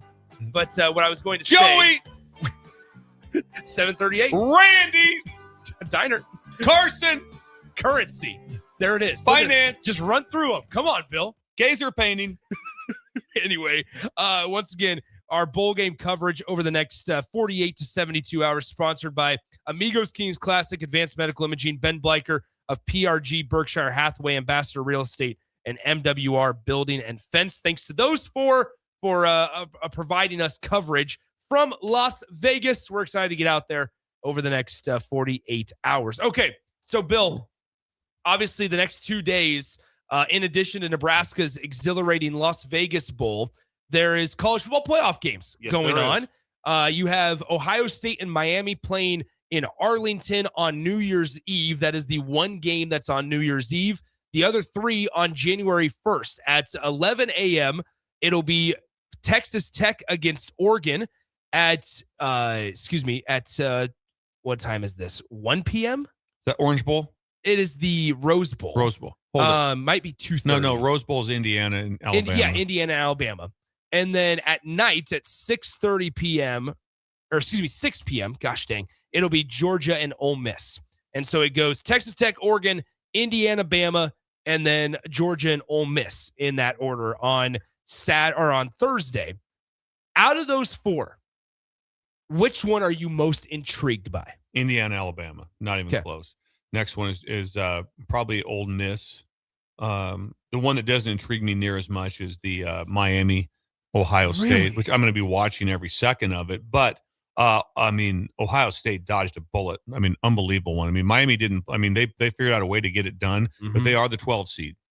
And so they were planning on playing the 7th seed, most likely A&M. Well, imagine the crowd in Arlington if that's A&M. That's true. That would have been an 80% A&M crowd. They would have found their way into that stadium, and that would have been but 80% might be high, but that would have been a heavy A&M crowd. That will not be that will not be a Miami crowd. No. It will not be like, we can't hear.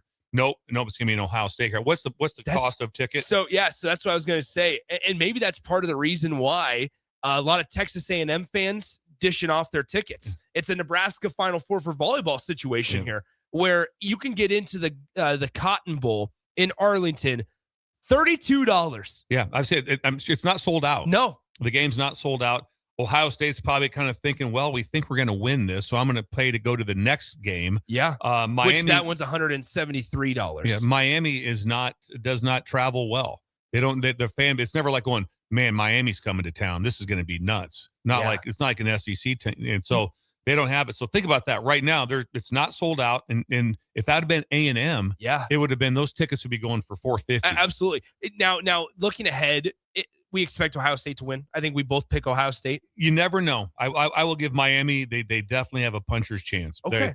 They because their defense is so good, and then Carson Beck has to play way better. But they did play in an odd game. There was a wind of 50 miles an hour. Fletcher, their running back, did really well. The ball got moved on slant routes. It was it was insane what was going on in that game. And they do have line of scrimmage. Yeah. Miami has O-line and they have D-line, so they have a chance. But I was just listening this morning to Dusty Dvorak, who was at practice at Ohio State's practice, and he was like, "Oh wow, what they look like." And they're fresh, So yes, I anticipate that, but I do give Miami a chance. Let's talk about who Ohio State, if they win, that sets up a matchup in the in the Verbo Fiesta Bowl between Ohio State, hypothetically, and either Georgia or Ole Miss. Yeah, and that would be one if it is Georgia. That will be one that Kirby will flex in. That'll be one because Kirby gets his guys ready to play. That will Very be one. much so. Right. And just think about this right now. There is nervousness right now because the Big Ten's won 2 in a row. Mm-hmm. And all of a sudden, if they get a 3 in a row flex on the SEC, that's a big deal. That's a really big deal. And so we'll see how that plays out. But that game, again, if we get to that in the semis of Georgia and Ohio State, that's fun. Yeah, that's really fun. And then even if you get Ole Miss, the storylines around Ole Miss, the continuous storylines, because not only just all the coaches that are coaching both Ole Miss and spending time at LSU, as the portal will have fully opened by then, not only are those coaches spending time with both, but the Ole Miss storylines around Charlie Weiss and Trinidad Chambliss. It just goes forever. Yeah, so some great ones. What else we got? By the way, Georgia Ole Miss, most expensive ticket this weekend, $207 for that game played in New Orleans, which is a manageable trip maybe for both sides. How about this Very trip? manageable. How about this trip? Far away. It being played in Miami Garlands at Hard Rock Stadium, Texas Tech and Oregon. Cross-country trip for the Ducks. This one's the morning game. Hardly get any further than it is from Oregon to Miami. That's about as tip to tip as you get. That's about as good as it gets. Texas Tech way better. $50. Yeah. So again, these games are not absolutely must see. They are. Yeah. But now if it was flipped and Texas Tech was playing Oregon in Jerry's world, yes, then it's going to be massive. Same thing. Massive crowd, incredible crowd. So you don't get that in these games. You don't get the incredible crowd, how this thing plays out. But still a very interesting game. That game's going to be fun. Yes. Texas Tech. Great one to start out with. Yeah, very good. Yeah. But that's the Orange Bowl, right? That is the Orange Bowl, yes. How weird is the Orange Bowl going to be at noon? Mm-hmm. I mean, Orange Bowl's been a night game for every single time. It's never been anything but that. It's going to be great to have that one start off because hopefully there's some fireworks in it. Right, in terms of offense, high-powered athletes all across the field, really good quarterbacks as well. Texas Tech has a couple good defensive players as well. I don't want to try to take away from that, but to start out with an 11 a.m. game of Texas Tech and Oregon, a 4 versus 5 seed is going to be good. All right, before we get to break, Indiana, Bama, opportunities galore for Kalen DeBoer. It is a huge chance for Kalen DeBoer. Obviously, the Michigan stuff was a conversation. As much as it is an opportunity for Curt Cignetti, great chance for Kalen DeBoer to really silence some people. In my opinion, the opportunities are everywhere. What's the price on that one? You can get in as cheap as $118. So not bad. That place will look full. Trust me, it'll look like it's completely full. There'll be some late that make it in there. Like I said, if you're at Indiana and you're missing this Rose Bowl game, first time that you're in the second round of the playoffs, even though you had to bye the first week, I mean, you're not missing that. I do feel that Indiana I'm worried about one thing of Indiana, only one thing, and that's time off. Mm-hmm. And that Alabama just played because Alabama had everything happen.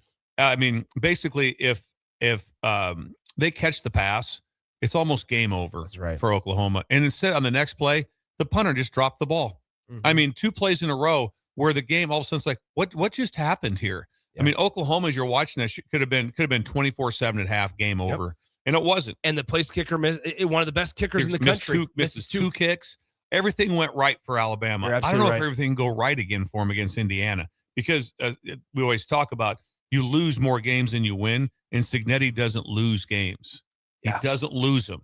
And so they don't do. How many times have you seen? Well, they had 5 personal fouls. Yes. No, they didn't.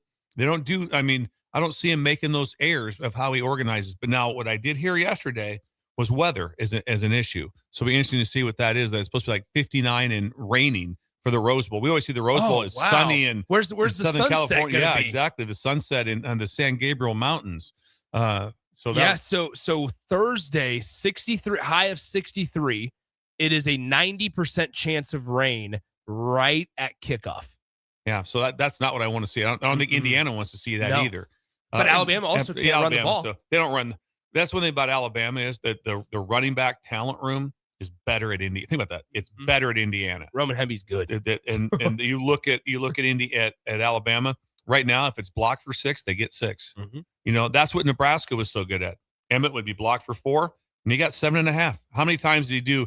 And not so much just yak yards after contact, just little things he did to get. Sometimes it's like, should have been a -2, and he got 2.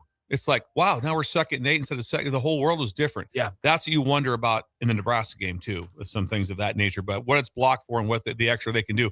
And Indiana's got better at running back with getting extra plays, extra yardage. Yeah, I'm very excited for these college football playoff games. Should be good ones, especially on Thursday. And Alabama, Indiana is going to be really good. Georgia, Ole Miss will be fascinating. A lot of good stuff coming up in the next couple of days. All right, let's close out the show on a Tuesday coming up next. You're listening to Early Break with Steve Sipple, Jake Sorensen, and Bill Bush. Presented by NIPCO on 93.7 The Ticket and theticketfm.com. Hey guys, it's Carly from Boyk Farm Outfitters. Farmers, you need to know about Green Eye Spot Spray. With Green Eye, we replace your existing spray boom with a brand new aluminum boom equipped with camera technology that identifies and sprays only weeds and not your crop. The boom comes with 2 spray lines so you can still broadcast residual herbicide while you're spot spraying weeds that are up. Green Eye users in Nebraska are saving a ton of money on herbicides, but that's just the beginning. Learn more at BoykFarmOutfitters.com. That's BOECK FarmOutfitters.com. When it comes to keeping your equipment running, you've got options at Landmark Implement. Whether you need premium John Deere parts or a more economical solution, A&I parts from Landmark deliver the dependable performance you can count on with cost savings up to 40%. From filters and bearings to belts and everyday repairs, A&I parts are built to work as hard as you do while helping stretch your budget further. Stop by your local Landmark Implement parts counter today or shop online anytime at shop.deere.com and experience the Landmark difference. Empire Netting and Fence delivers top quality netting and fence solutions. From major sports venues to backyard installs and everything in between, coast to coast. We take on tough jobs with grit, integrity, and a strong commitment to safety. Empire is growing, and we're hiring motivated people ready to grow with us. We build each other up, and we're building something big. Think you've got what it takes? Apply now at empire-fence.com. That's empire-fence.com. Are you ready for a new opportunity? Check out Sandhills Global. Join a dynamic team where your skills are valued and your career can soar. We offer full-time positions with a 4.5-day work week, competitive pay, excellent benefits, and a positive work environment. From IT and marketing to sales and finance, we're looking for talented individuals just like you. Apply today at sandhills.jobs and take the first step towards an exciting future. That's sandhills.jobs. Don't wait, apply now. In a world where Wi-Fi battles rage and bandwidth is never enough, one family dares to connect it all. Work from home, influence all day, stream all night, and game to win.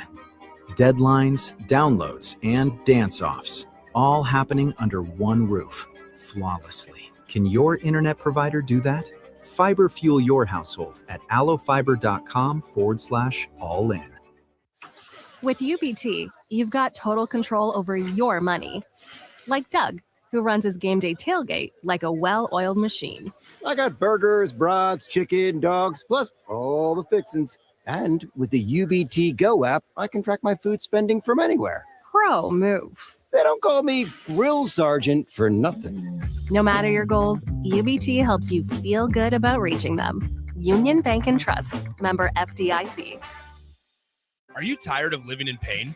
At Prairie Orthopedic and Plastic Surgery, they make it simple. From head to toe, spine to extremities, they've got you covered. Their multi-specialty team of experts in orthopedic surgery, plastic surgery, podiatry, physical therapy, and occupational therapy all work under one roof to get you back to living life pain-free. Don't wait another day. Visit prairie-ortho.com today or call them at 402-489-4700. Prairie Orthopedic and Plastic Surgery, where healing begins. January is your reset button. This January 10th, Farrell's Extreme Body Shaping in Lincoln is kicking off our 10-week challenge. We combine high-energy kickboxing, powerful strength training, and simple, proven nutrition to deliver real results in just 10 weeks. For a limited time, get $150 off when you enroll today. No gimmicks, just coaching, accountability, and a community that pushes you to win. Spots are limited, so don't wait. Visit fxblincoln.com and start your strongest year yet at Farrell's Extreme Body Shaping. 2 locations, South 40th and Yankee Hill, North 70th and Vine. Farrell's Extreme Body Shaping, changing lives 10 weeks at a time. Rashawn Jackson here for Bauer Underground, who has been serving local contractors and utility contractors all across the state since 1997. When you see the black and white trucks, you know the baddest dudes in the business have arrived. Bauer is currently looking for equipment operators, laborers, diesel mechanics, and aerial linemen. Join the brotherhood built on hard work, authentic people, and pedigree of success. Bauer, a family-friendly company who reminds you, go Big Red! We're on the air. Back Well, party's starting early today, isn't it? to more of Early Break on 93.7 The Ticket and theticketfm.com.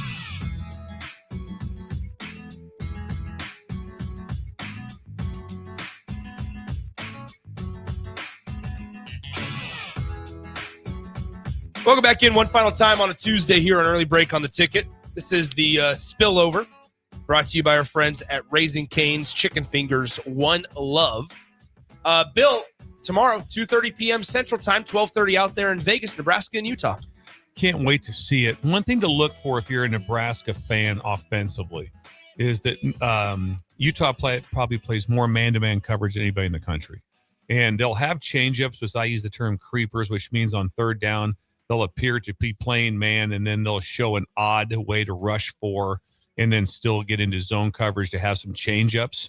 But you're going to see a ton of man-to-man with that. So you're going to have to see for offense is going to be, can we separate and catch contested balls down the sideline, and B, screen game, wide receiver screen game, because that is a beater to pressure. When I say man, also a lot of times it's tied in with pressure. And so a pressure beater is, which Nebraska's had good luck with, is whether it be the now screen to the wide receiver or a tunnel screen to a wide receiver. Those are beaters to that look. And so that will be very interesting because Utah will call the game extremely aggressively as far as defensively. They will get after it. That doesn't mean that's not a negative for Nebraska. Matter of fact, if I was Nebraska, I'd be excited about it because that's when obviously some of those pressures that they were running against K-State, those are what hit into huge runs. And so they'll have the potential of some gap problems or gap integrity as they go through. But you'll watch a lot of man coverage with that. It'll be interesting to see. And then again, I imagine, like I said, they have a very athletic quarterback in Dampier. So it'll be interesting to see how he plays. He's a little bit banged up, but he should be pretty fresh now, I would imagine. But I would imagine the two tackles that are coming in, playing behind two All-Americans, basically, or two potential first-round draft picks. One won the Outland Trophy. I bet they're pretty good. Yeah. I have a hard time thinking that, we're just going to roll a couple guys out there and they're not pretty good. Well, they were backing up maybe some of the best offensive tackles in the country. Mm-hmm. And so probably a pretty good, and guess what? They're excited to play. Yeah. And there's players for Nebraska. If I'm a running back at Nebraska, I'm like going, are you kidding me? Because what's been happening? It's been Emmett takes 94% of the runs. And then in between us, we get like one run a game. Exactly. And so now it's like, you know what? I'm going to carry it 14 times tomorrow. I'm going to bed excited tonight. I was going to say, this is a big opportunity for Mekhi Nelson and Isaiah Mosey. I mean, this is a springboard before Nebraska brings in any transfers. Yeah. We saw guys like Donovan Jones take the kind of the bull by the horns last year in the Pinstripe Bowl. In his kind of opportunities there. We'll see who steps up tomorrow in the afternoon matchup. Good show. Quick moving show. Really good stuff there. Winners, losers, detailed but long, but it's okay. That wasn't too long. Good stuff. Good stuff from Bill's Thrills today as well. Great stuff on Chip Kelly to Northwestern. Unbelievable story, man. One of the top stories that intrigues me beyond belief. Oh my goodness, Bill. Enjoy a couple of days. Enjoy the football. Yes, and I will be up early tomorrow to listen to your show. I want to hear. Might be calling in. I hope you do. Might do a call in. I hope you do. What's going on? Jake and I will have the show tomorrow, 6 a.m. Here in Lincoln, 4 a.m. out in Vegas. Should be a good time. The Drive is next with AD and myself. Don't go anywhere. This is Early Break on The Ticket.